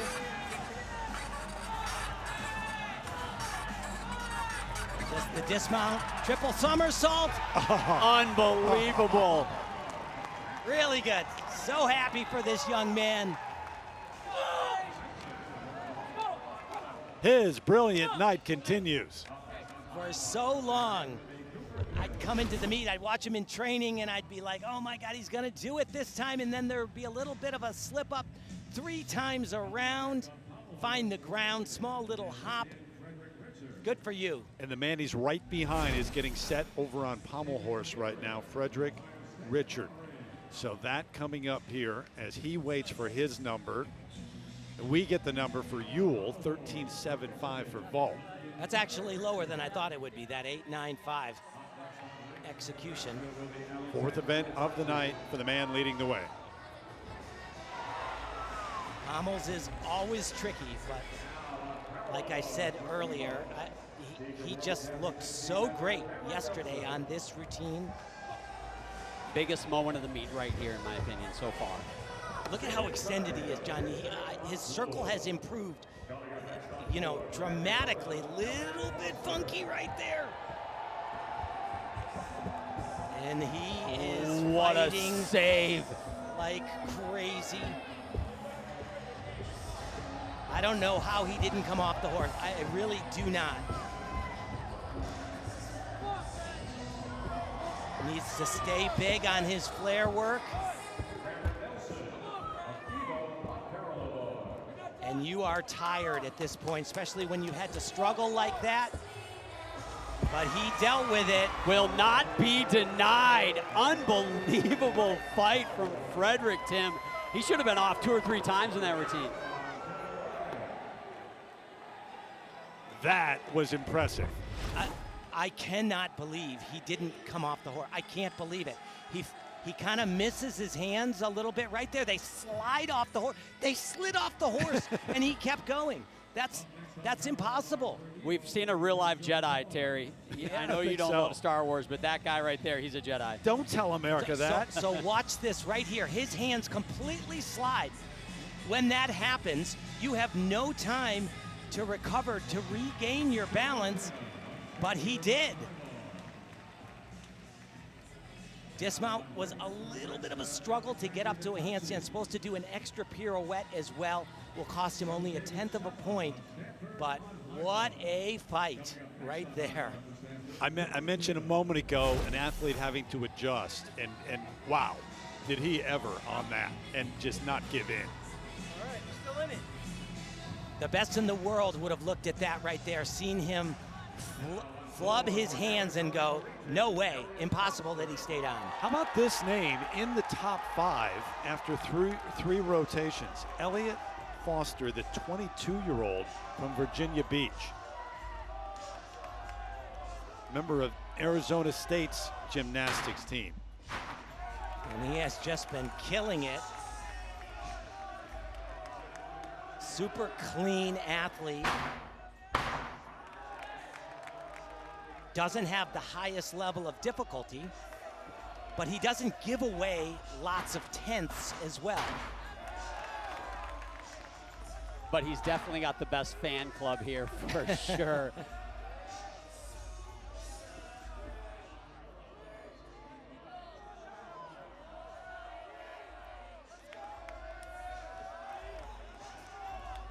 Yeah, he does. He's got a lot of folks here cheering.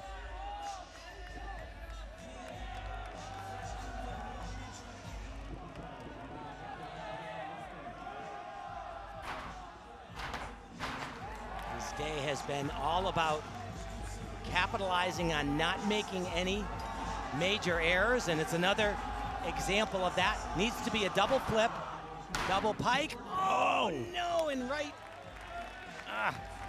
Almost feel like I jinxed him a little bit there. His fans did not let up until that moment. Oh, that's too bad. That's the Arizona State team, and they were a varsity team long ago when I competed, and since they've been a club team and a gym act team, and they're a huge contingent, like 50 members on that team, and they've really done a great job, and certainly here in full force supporting their guy. Yeah, when I was at UCLA, we competed against ASU every year, sometimes twice. How about these numbers? What do you make of these?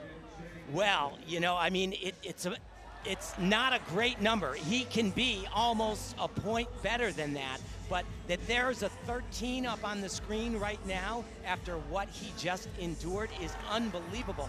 It was going to be a 12, Yep. for sure, but Yep. he willed it there. And the high bar, we saw that from Burkhardt and the trouble he had midway through, but then the good finish, 13-1.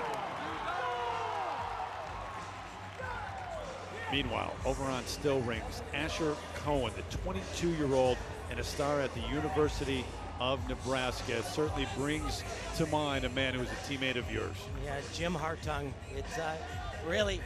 It's heartbreaking for me. We lost him this year. January 10th, he passed away, a massive heart attack.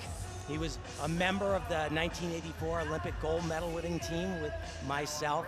What a tremendous individual, one of the toughest guys you'll ever see.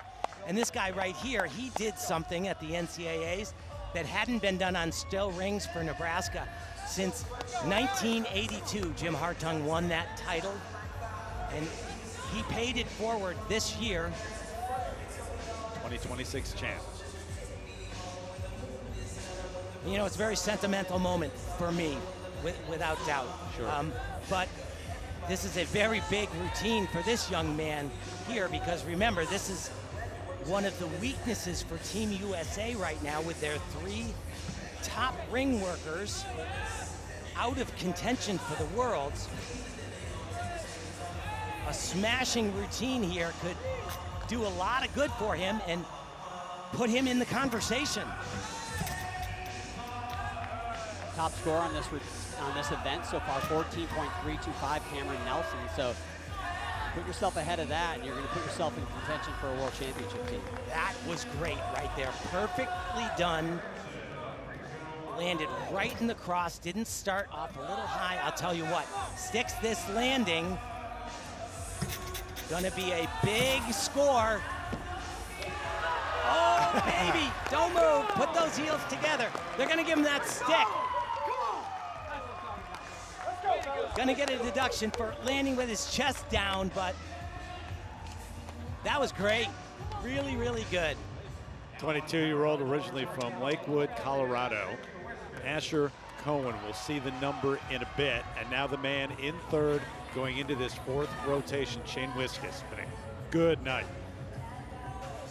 Yeah, plenty of time for him. Plenty of time. This is his best event right here. If you're really, really good at gymnastics, you do the toughest stuff, Terry, and you make it look like butter, like nothing. And that is what makes him so special on this event, is everything looks so effortless, soft. He's flying through the air and he lands without a sound. Big release right here once again.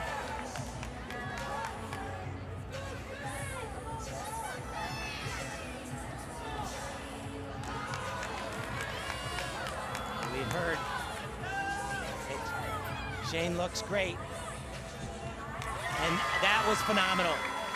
The biggest deduction in that routine was the last thing he did, that double front dismount. He took a 3/10 of a point hop, but basically everywhere else. Where do you take it, judges? Oh, he's gonna close the gap on the top 2 guys, Frederick and Taylor, for sure. It just depends how close can he make it. Meanwhile, the number for Asher Cohen, 15.075. Wow. That'll make Jim Hartung smile, right, Tim? That was a big number. Yeah, you're gonna make me cry, John. Nebraska star Cohen with a huge number on rings. Meanwhile, earlier on high bar, June EY out there. Can I just say, as a fan, I love watching high bar. Oh God, yeah, it's awesome, It is so isn't cool. It's just cool. And if you love high bar, you're gonna really love this. Watch this first release skill. It's called a pagan. Wow. Double front with a half twist over the bar. It's a little close, but oh. Another major release. Oh, we talk about Danilo and how young he is. This guy's, he's a young person as well. He's got a very, very bright future.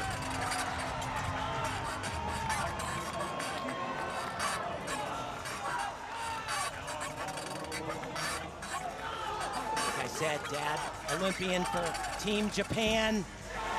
Great landing. I tell you, those guys that can vault and tumble, they can land. Part of that national championship team at Stanford, 13-8, the number on high bar for June. And you're right about Lakin. He's 19. We keep mentioning that. This man's only 20. Yep. Meanwhile, on parallel bars, short time to go, Josh Carnes.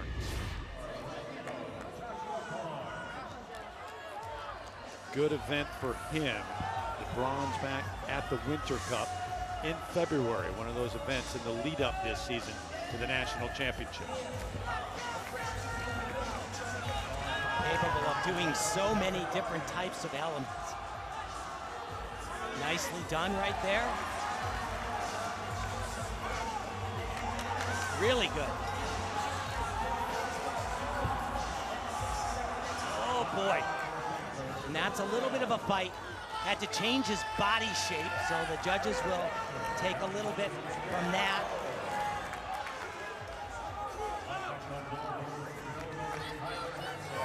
You know, you got Frederick Richard, who does some of the hardest gymnastics being done, and this kid right here also just a ton of difficulty. 14.258 for Carnes.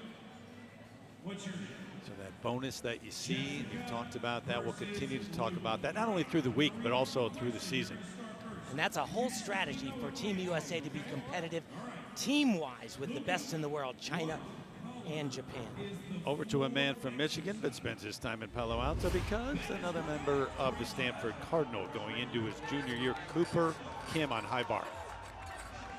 And this is another guy that can really swing pipe.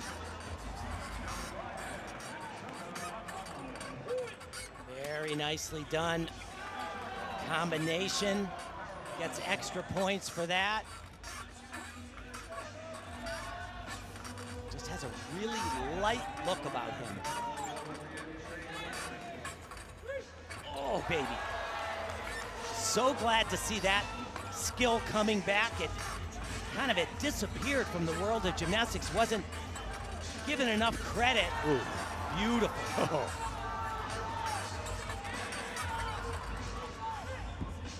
Oh my, that was spectacular. Cooper Kim. Stanford putting a clinic on over there on high bar. Wow, what a rotation for them. Yes, they are. 15.368 for Cooper Kim. So we move on to the next rotation. That's rotation 5 next here in Phoenix at the National Championships.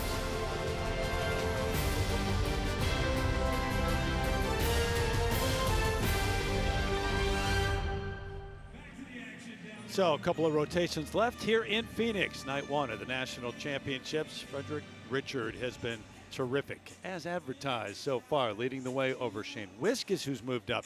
Danilo Lakin now in third. Cooper Kim, Taylor Burkhart, remember, was in second, but now rounding out the top 5. But Tim, a long way from over. Absolutely. It's actually getting tighter, I think. Yeah, some pressure being put maybe on Frederick Richard. And, of course, we got the women still to come tomorrow. Get a little preview as we headed over to John and Brittany.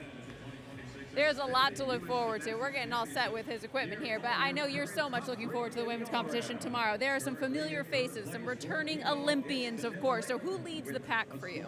Well, you got to talk about Hesley Rivera, defending all-around champion at the U.S. Championships, gold medalist from Paris as well, and she doesn't have a weakness. She's great all around. I think if she is on, if she's hitting, I think she repeats. And she said she's feeling so confident coming into this weekend. What about Jade Carey as she returns? Jade Carey announced her comeback this year, and she's going to be great. I don't think she's going to be in contention for that all-around gold medal, but I'll tell you what, the gymnastics world is excited to see Jay Carey back, Olympic champion, and she will add something to this team, especially as they look to the World Championships. She could be a big part of that. And she's back in her hometown, so you can imagine how loud this place is going to get. Who are you most looking forward to? I tell you what, it's easy for who I'm most excited to see. We all know. And some people that a lot of gymnastics fans know, Sky Blakely, on the cusp of that Olympic team in 2024 until an Achilles injury took her out. She not only would have been a part of that team, she might have been an all-around medalist at those Olympics, but she is back in her first all-around competition since that injury, and I know myself and a lot of fans can't wait to see that. No doubt about that. So the men are putting on a show, but we're looking forward to tomorrow too. Absolutely looking forward to tomorrow, but a lot of action still to come tonight here on night one for the men. And so it is rotation 5 with Frederick Richards still leading the proceedings. Yeah, it's basically tied though. I mean, it's like Yeah, it's awfully close. less than a tenth of a point. You can't take that deduction, the difference right there. Yep. All right, start here this rotation on floor. Another look at Nicholas Kubler. And had been doing a tremendous job as well tonight, but struggled a little bit on high bar, came off the bar.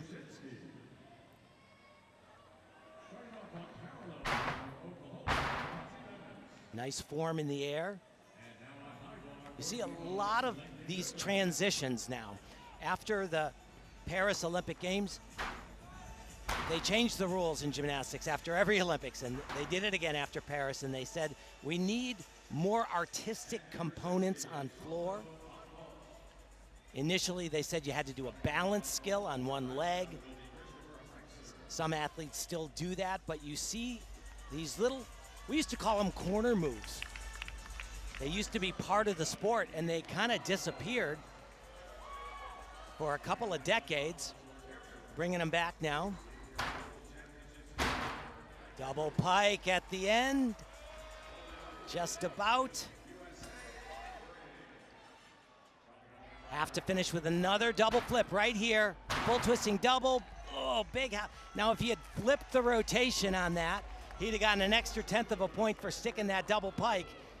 But he takes the hop back on the full twisting double. NCAA floor exercise champ with Stanford back in 2023. Well, we are thrilled to welcome to the booth the man himself who started the evening on pommel horse, Stephen Nedorozic. First of all, that was sensational to start. Well done. Hey, thank you so much. What'd you make of it? I mean, look, I came into this competition a bit injured, and I was just looking for a hit routine. That was unbelievable compared to what I was expecting to do today. So I'm on top of the moon right now. I said to you earlier that I have never seen you look so serious before. Like, even close to that.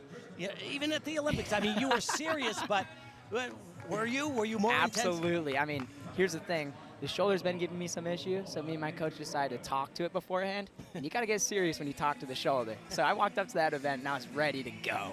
You can stick around, call some pommel horse with us? Oh, yeah. I'd love to. Awesome. You don't know Patrick Hoops, do you? You know, actually, I think I'm familiar with the name. Now, Patty has been so fun to watch over the years. Me and him have gone back and forth with these competitions, and this routine is going to be extremely difficult. Defending U.S. pommel horse champ, set to go. What makes him so good? I mean, for Patty, it's all about the consistency and the level of difficulty that he packs in this routine.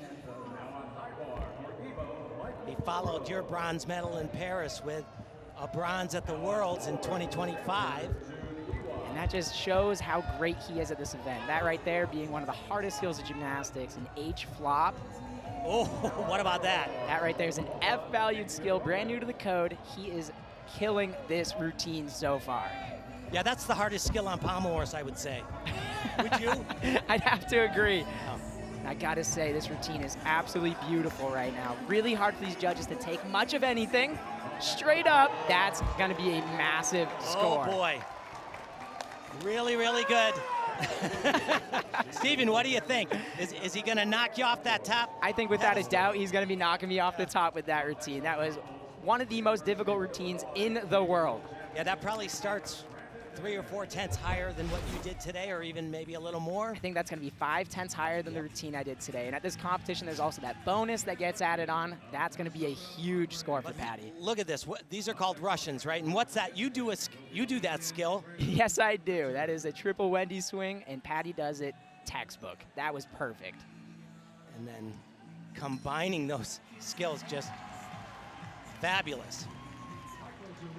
What would you, if you had to be critical, what would you be critical about? The only thing you could ever really be critical about in this routine is those small hip checks right there. You're looking for that straight, extended body. And I gotta say, the judge on horse right now is one of the hardest judges in the world for pommel horse. So without a doubt, he will be taking some of that. Steven, this is John Roethlisberger. You know, I talked to you about this, but you and Patty Hoops not only have gone head-to-head recently, but back at the 2024 Olympic trials, you two are fighting for that same spot. Yes, and I don't think people realize that the rise to your stardom as we see his score, man, outstanding 15.641, so he does take that top spot. Wow, but yes, he does. It was really close to Patty Hoops being in that pommel horse spot instead of you, wasn't it? Yes, it was. I believe, according to the spreadsheet there, we were within 1/10 of each other throughout the whole competition. If Patty had just done 1/10 better every single day, he would have actually gotten that spot. We're not done yet, though, with those guys who are so good on pommel horse. Brandon Dang, the 21-year-old and a star at the University of Illinois, is next. What is this competition like for specialists on pommel horse right now? It is a fight to the death, I gotta say. There are 5 guys here that are all pommel horse specialists, Dang being one of them, with one of the best circles in the world, going for this very difficult Wendy swing once again. You can just see the level. Oh, wow. That is so hard. Brand new skill. This once again is looking like a stellar routine, a slight leg separation on the woo. That's not gonna hurt his score too much though, as long as he can get this dismount up. I mean, I gotta say, back-to-back routines like that is unbelievable. Team USA has some of the best pommel horse work, and it is showing tonight. Yeah, I mean, you proved that, one of the best in the world, obviously, and you've been a world champion yourself. But right now, there are 5 guys in this competition that could go to any meet in the world. They could be in the Olympic game finals, and they would look great. Yes, they would, and the depth that Team USA has on this event, which is notoriously one of USA's weakest events, is unbelievable in this quad. You can just see the level of detail and the extension work here with Dang. Beautiful pommel horse work. Really nice. What does it feel like towards the end of this routine? I mean, the only thing you're thinking is, please get this dismount up and please come off on the correct side. You see, Brandon was actually planning on doing a 720 dismount. He lost 2 tenths in difficulty for only doing the D variant. So I'm sure he's kicking himself a little bit, but it's hard to be mad at yourself when you hit a routine like that 5th rotation. This is not going to challenge Patty Hoops, though. I don't think it's going to challenge Patty Hoops, but it definitely has a chance to challenge me. One of the primary contenders, though, for pommel horse, along with Patty Hoops, and the man right here, who we thank for stopping by, doing some commentary. That was excellent. That was so cool. Hey, Steven, I won a bronze at the Olympics on pommel horse. Can you let Dancing with the Stars know? I'll make sure that they get your information. No one wants to see that, Tim. No, I actually will pay to see that, so please get that done. Thanks, man. It was great having you. Thank you guys for having me up here. All right. Good fun. So the number 14918. So yeah, it's not quite there.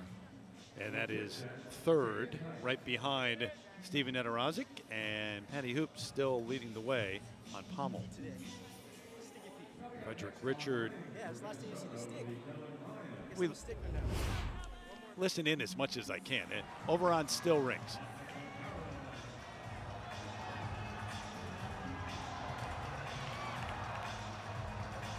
So perfect positions are what Fred is looking for. And that one right there, Terry, I don't think he stopped for a full 2 seconds.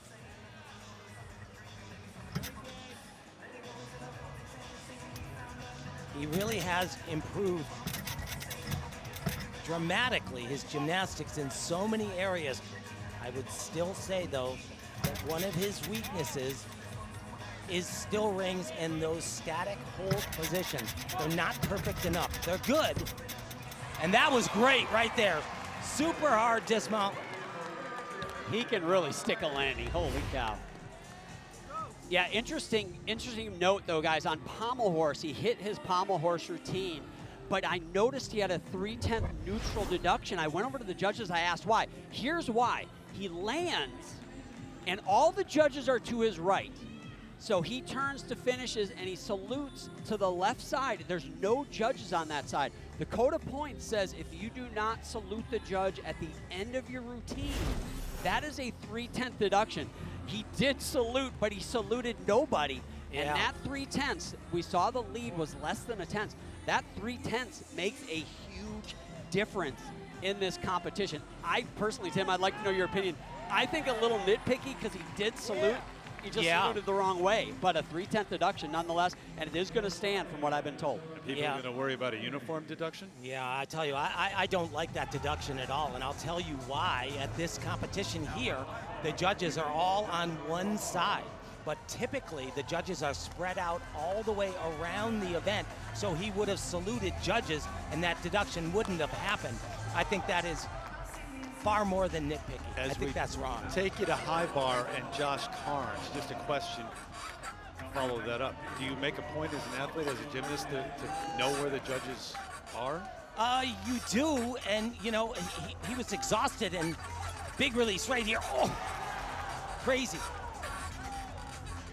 It was definitely an error, but another major release. Wow, is he quick. Like lightning, and he can connect that right into this, which would give him even more bonus.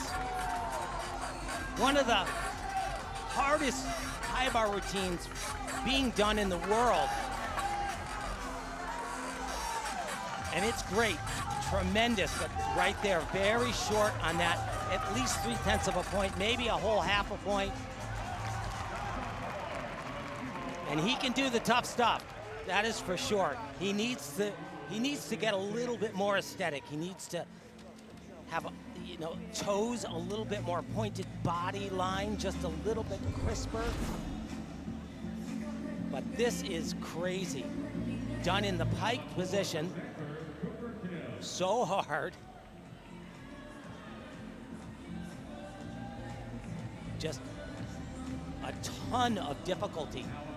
And like I said, he's actually capable of taking not just two of those skills, but he's connected this skill right into two other major releases in a row. Shades of Epke Zonderland. Yeah, he has got all the skills, but let's keep in mind, too, Josh Carnes was out for a couple of months with the shoulder situation and only had 3 or 4 weeks to get ready for this championship. And Tim, I don't know how long it took you to get ready for championships. It took me most of a year. Yeah. 6 weeks or 2 months out of gymnastics. You know what I called that? I called that retirement. So I think it's pretty impressive on what he's doing here on a short amount of time to get ready. Yeah, treated it a number of different ways in just those 3-4 short weeks to get ready for this. Yul Moldauer now here in rotation 5, parallel bars.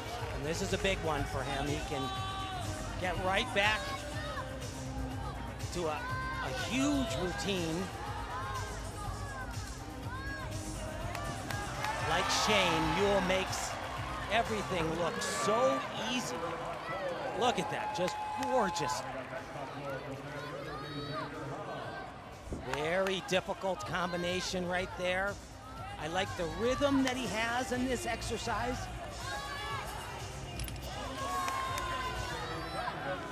Wow, this is a fabulous routine. Put this to his feet, a stick would be phenomenal. Oh, geez. Hop backwards. Very comparable to what we saw from Shane Wiskus, but I would say equally as good. For most of that, though, the 3-time U.S. champ on parallel bars showing you why. 14.155 on rings for Richard. Joshua Carnes on high bar. All that difficulty, 6.3, but 6.85 execution. Yeah, exactly. You know, it's just, he just opens the door too often. Okay, in second place. It's so close at this point of the competition. Shane Wiskus. And keep in mind, Frederick Richard, a 14.155 on ring. So Shane's going to have to be right about that number if he wants to keep pace, and that is a tough one. This skill he has struggled with for years. He told me it had improved. There's no problem anymore. He looks great. Gotta hit a handstand. Really nicely done. Maybe they could take a 1/10 of a point, but that was about as good as you get. That one right there will be a 1/10, but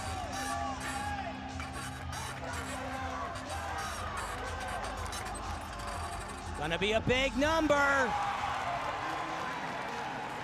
Small little hop. Needs a big number, may have gotten it. We'll see. The 14 is a tough one to get on high bar, but I don't think anybody, Tim, has done a cleaner high bar routine. Certainly more difficulty done tonight, but not cleaner than that one. No, absolutely, you're right. Get that number. It's an important one in a moment, but earlier on floor, in 5th place, Taylor Burkhart.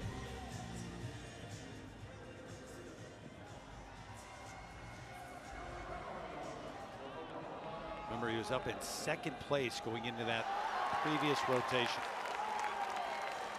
All about the landings. Floor exercise. Nicely done. He's also doing a slightly easier routine. He dinged his ankle up a little bit in some of the international competitions that he has been doing. Oh, that one right there. He wants that one back because that should have been a stick.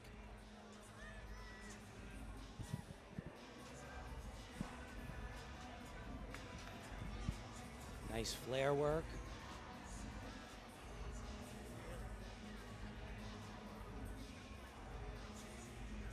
Very nice position in that.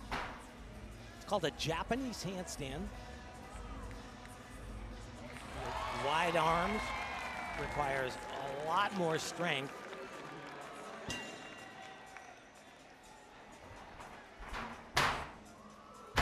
Oh, baby.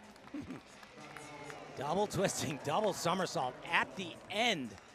John, do you remember doing that? I know you did. That is really exhausting. I did it a couple times, but Tim, I don't know if you remember, we didn't have 5 passes before No, we did back not. in my day. So 13.5 the number on floor for Taylor Burkhart, who's been in that top 5 throughout. How about the number here? 13.25, so that's not high enough. Yeah, and I don't get that 7.65. That's ridiculous. That is. You know, it's like, and I know Shane historically has been really not thought the judges were doing him a solid, especially on high bar. I don't get that. That's wrong. That's a really nice way to put it. That's it. He's about a point, by the way, behind Frederick Richard in 2nd place. As we go over to Danila Lakin, had a sensational night. This on high bar now. Sensational night, and this is his biggest routine of the day. Another huge release right here. Did this last year, fell twice on it. Not this year, a whole new Danella. Another release. Really nice hop, 1.5 pirouette. Gotta hit the handstand. That's gonna be a 3/10 of a point deduction. That one right there, I think only a 10th. But wow. Put it to your feet, man. You are a gamer. What a night for that young man. Wow. Lights are on, and he's here to compete. Wow. I like this routine construction better than what he did. He competed for Team USA at the American Cup this year, the mixed team competition. starts out with this double flip laid out with a full twist. It's called a Cassina, named after Italian great Olympic champion Igor Cassina. And this right here, double front with a half, so hard, really well done. I can't think of anything that he hasn't done spectacularly tonight. That's a big thing. And it started with a bit of a surprise on pommel horse. It did.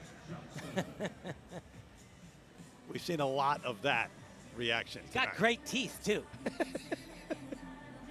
No deductions. No deductions. The hug from Sergey, his coach. Not a long-time coach, a forever coach. And we saw another man with that program, the Evo program, Sam McCulloch, as you get the number 14,608 for high bar. Yeah, very big number on high bar. Into second place in less than 0.4 of a point behind Frederick Richard. You think this is slick back? This is pushback. These guys are a little goofy, I gotta tell you. Which can be good when the No, pressure's on. It is. How about the parallel bars champ from Oklahoma, Nathan Roman, the 19-year-old. Talk about young guys. Yeah, I saw this guy compete in the dual meet early this year, and I was just watching casually, checking it out, and I was like, who the heck is this guy and where did he come from? Because he's really good on this event, and I didn't know him at all. That's like so easy. It's such a hard skill, and he does it so well. Like I was saying with Shane and Yule, do the toughest stuff, but make it look like, you know, you're playing on a playground.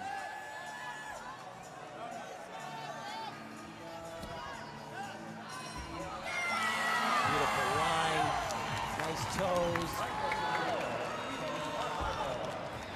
Small little hop on the landing. He's fabulous there. So to answer the original question, he's from California, and he competes for Oklahoma and part of that second place finish at the NCAA championships. And 14.305 as that routine was short time ago. Also, short time ago, the floor routine for David Shama, the 21-year-old, and part of that team championship for Stanford. Yes, another Stanford star. Yes.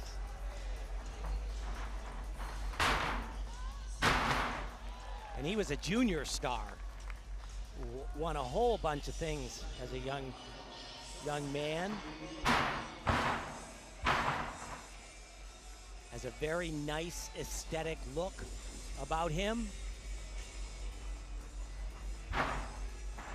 Head coach of the Cardinal, Tom Galimi, said he has become much more mature and professional in his gymnastics. He thought that needed to improve. But just does some really beautiful things. This is called a mana, and it's just gorgeous the way gymnastics, it's the sport's official name is artistic gymnastics, and it's good to see that. Great fight on that combination tumbling run. Remember, you get, when you do two acrobatic elements in a row on floor, you get a little extra bonus. Oh man, that was fabulous. Really nicely done. 21-year-old originally from Rock Hill, New York, calls McKinney, Texas home now. 13.45. Okay, so one more routine here in this rotation and take you back out to floor. Cooper Kim, the floor champ for Stanford NCAAs.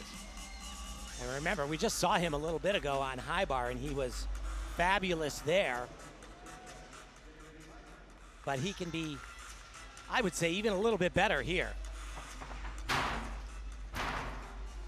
Small little hop. I would say that's a 1/10 of a point hop.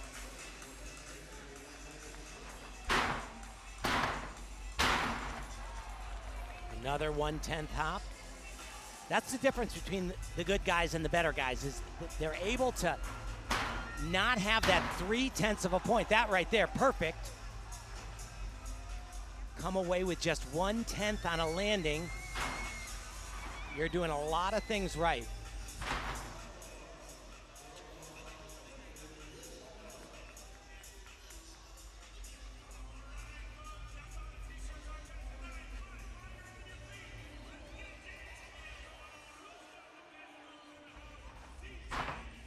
Combination, tumbling run up, little bit doubted himself, I think, there. And this dismount, he does it so well. Double pike, he kicks his body. He'll open up in the air to anticipate the floor, and it is gorgeous. That's You gave it a big build-up, and he lived up to it. He did. And there is the number, 14.45 for Cooper Kim as we round out this rotation. Look ahead to the final one, and that man looking to win night one.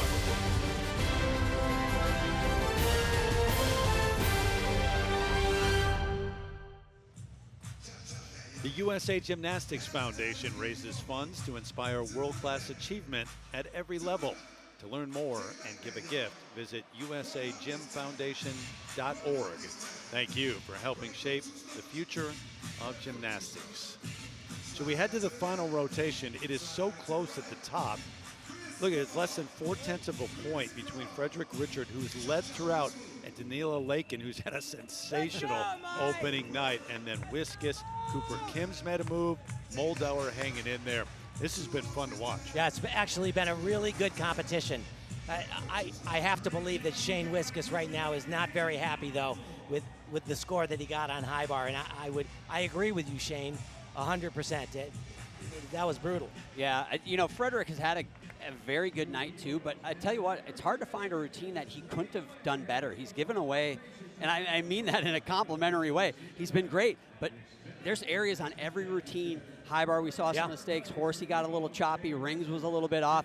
He can be a lot better than he is tonight, and he's still in the lead. Think about the deductions he's gotten too. Absolutely. He has 2 neutral deductions of 0.3. 0.3 for the uniform deduction, 0.3 for not saluting a judge, which I have never seen at this competition, and I've been coming to them for a long time. And his lead is 0.35 points, less than 0.4 of a point ahead of that man as we come down to the final rotation of night one.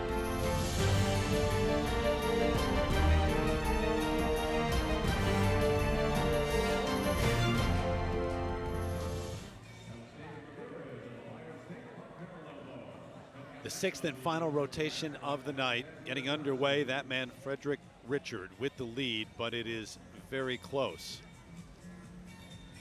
So less than 0.4 of a point over Danila Lakin, Shane Wiskus in 3rd, and this man right here, Taylor Burkhart, in 6th, heading into the final rotation. And he's going to end up on pommel horse. And remember, a year ago, this is what he could not compete because of the back fractures and the wrist. Yes. He's actually still not 100%, and he said, I'm doing a stock set, which means not very difficult, but just trying to be clean.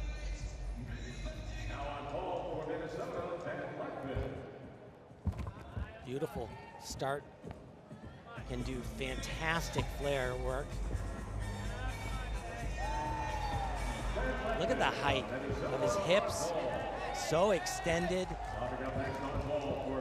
Traveling and turning his body the opposite way that he is circling. Really nicely done. Very good job. Not, like I said at the beginning, and he's the one that told me, he's doing a stock set, an easy set for him. Quick and to the point. He wasn't up there long. No. They have seen us. We are right here. They're right in front of us. If you ever get a chance in person to come to a gymnastics event, I mean, it is sensational. It translates on TV, but to watch that up close 20 feet away is something else. Yep. Really good job for Taylor Burkhart today. 6 for 6, exactly. All right, we'll see if he can make a move here in the final rotation. This man trying to hold on. And remember, this sets up the 2nd night of competition here at the National Championships. Frederick Richard will finish up on vault. And he's got a risky vault. If he does what we've heard he's going to do. He does a handspring double front. He hasn't done that in a number of years. He's trying to upgrade it to a double front with a half, 3 times around in the air. And nicely done. I would say that he might have broken the long jump record on that hop forward. That was, but you can only take 3/10 of a point. 3 times around, from board to the landing, pulling hard. He wants to add a half turn at the end. Says he can do it, but they didn't want to risk it. Very easy to get an ankle injury. Might have had a shot at it, Tim. He had a lot of power. He could have done it here without question.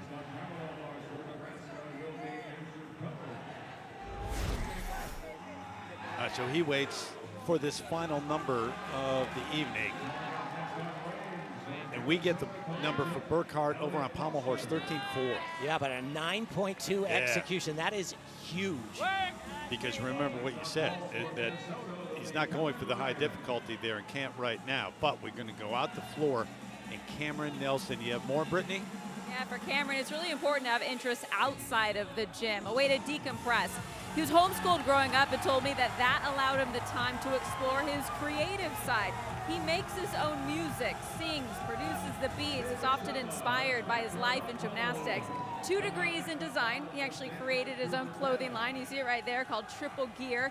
Designed the logo himself, and he's also very passionate about videography and photography. It's actually an avenue he'd like to pursue after gymnastics. During podium training yesterday, when he wasn't practicing, he was walking around, camera in hand, gathering the cinematic shots of other athletes. So even while competing, Cameron is already creating what comes next. Absolutely, and he can do some sensational things on floor. Yeah, this is outrageous. It's like he's going to do not 1, but 2 triple somersaults. The first one should be in a pike position, so his knees are straight. It's named a Nagorny, named after the great Russian gymnast Nikita Nagorny. 3 times around, gotta somehow find the floor. Good luck. Oh, baby. Yeah, and that hurts a lot when you land short on it. Supposed to do another triple back somersault right here. This one in tuck. Ooh. Pulled that one around. You put your hands down on any event, on any landing, a full point off. He's got quite a few there as well. Up until this point, he had been spectacular, especially in places where Team USA needs him. On vault, he was great. Still rings, phenomenal. This is his best in a place where, in his first World Championships last year, narrowly missed, got 4th place on floor exercise. Oh boy. Woo. I didn't think he was going to put that to his feet. Somehow, some way. Yeah. Full twisting double. And that's at the end of the night. Yeah, you had mentioned that earlier, Tim, about doing that routine at the end of the day. You're gassed. Yeah, I don't think he's ever done 2 triples in his last event of the competition. It was great. He just kind of let out of it a little bit too early. I don't know, maybe he didn't have it. I thought it was a little bit better than that. That does look like a little bit of fatigue. And I didn't like the way this looked on the takeoff at all, but he didn't like it either. I could tell by the way he pulled. He was holding on to that one until he landed. Yeah. There was no way he was landing short. Yeah, so you still have Wiskus and Lakin to come on floor here in this final rotation. But the number for Frederick Richard, 13-6 on vault, his final event of the night.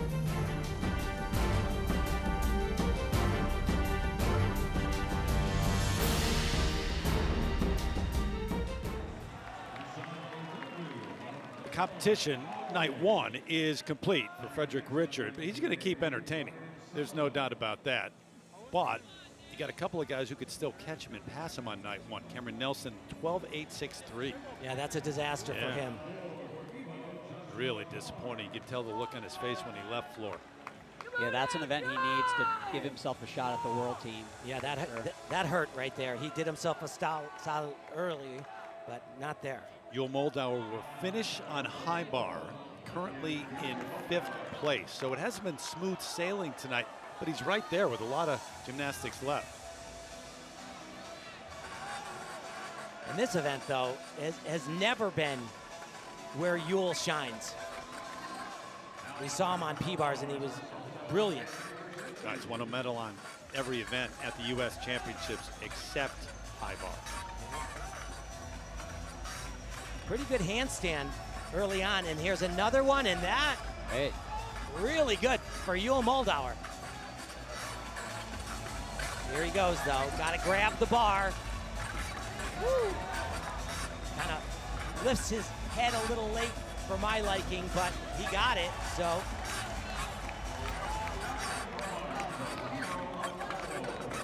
Dismount, full twisting double layout, and 2 steps. You can't do that. Yeah, that's a brutal swing in the overall score. Those 2 steps and doesn't get the stick bonus on a landing, Tim. 7/10. Barely ever seen him not stick that dismount. He's known for that. Yeah. So these are skills that Yul has really struggled with. He used to bend his knees a lot coming in. Just a small little bend. That was excellent. Both of those 2 things, the best I've seen him do it. Here's his double flip over the bar with a full twist. Like I said, he lifts his head a little late. He's capable of doing this dismount with 2 more twists. A triple twisting double layout. He's been able to do it for years. You don't take a step on a full twisting double layout when you're Yul Moldauer, and you can do a triple. And it won the U.S. all-around title nearly a decade ago, back in 2017. Big moment for this man, Shane Wiskus, who's been right there throughout. 3rd place, about 7/10 of a point out of 2nd, and will finish on floor. Yeah, Shane really saved his best events for last. His last 3 events are tremendous, but the one before that, vault, he rocked the house with a perfect landing, and then just huge difficulty, and oh baby, that was nice. So hard to do that, so risky, so easy to sit down. Man.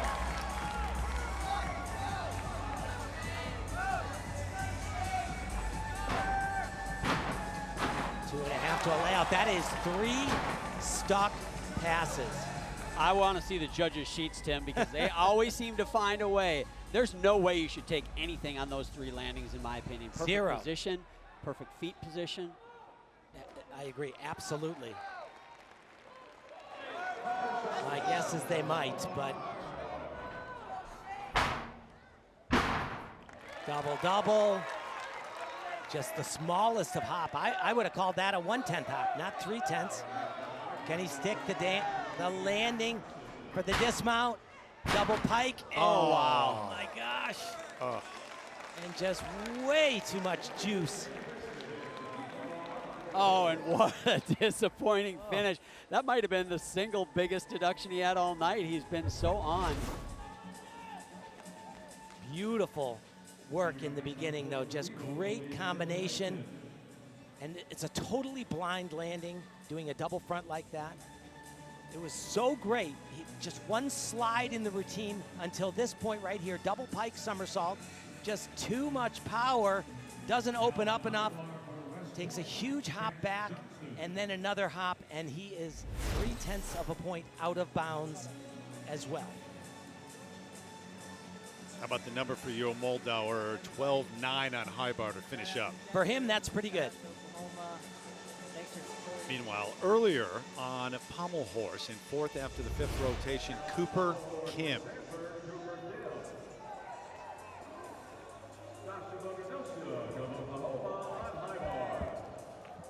A couple of really good events to open the night for Cooper Kim.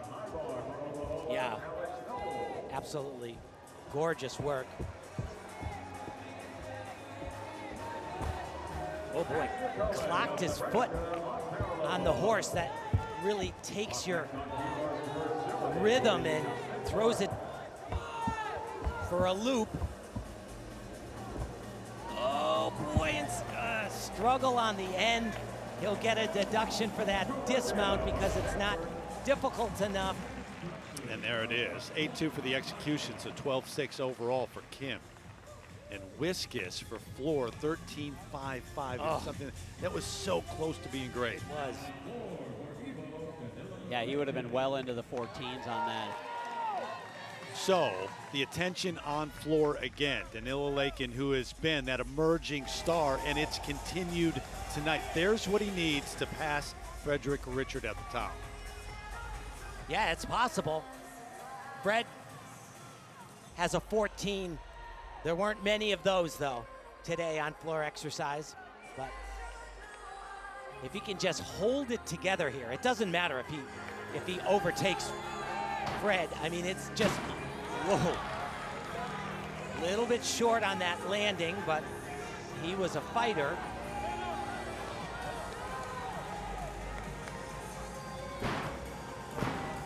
I'll tell you what, about another 30 seconds of gymnastics, and this kid will have the biggest mental surge that he's ever had.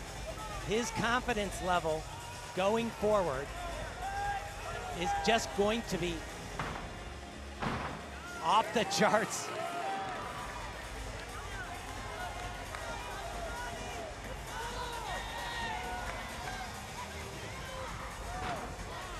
Two and a half to a layout, just a small little hop. Got to avoid the problem Shane had. There's that scale that has been encouraged. Got to stick this if he wants the lead, in my opinion. Double pike somersault. Nicely done. It was really good. He was unbelievable today. I don't think it's going to be enough to give him that title over Fred for day one. But still a surge from what he did tonight. Unbelievable. Yeah, truly.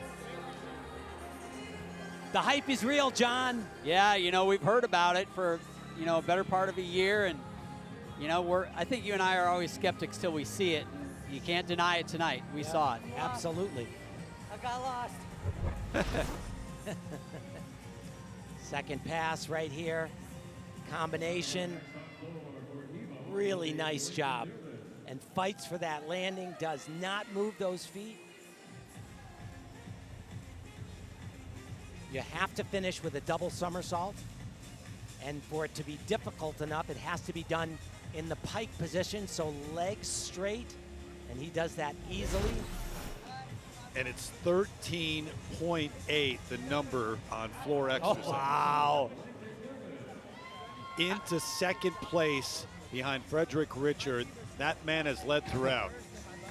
I didn't think it was going to be enough. I didn't think it was going to be quite that close, but wow. He made it closer with that effort on floor to close, though. He sticks that landing at the end. Yep. And that is the difference. He would be in the lead. Difference less than 0.2 of a point. What a confidence booster. Unbelievable. I mean, he's been to some big competitions, Junior Worlds. He's excelled there. But this is the Senior National Championships. And remember, Frederick Richard, he was third in the world in the all-around the year before the Olympic Games. Told us he didn't want to just win, he wanted to dominate. It was a great performance tonight, but it's oh so close at the top. Yeah, not dominating by any means, but he certainly got the room. And for Lakin, only 19 years of age, and a different route than many that we see competing here who are stars at colleges, whether it's Stanford, whether it's Oklahoma. He's not a part of any college program, does not plan to be. No, he doesn't.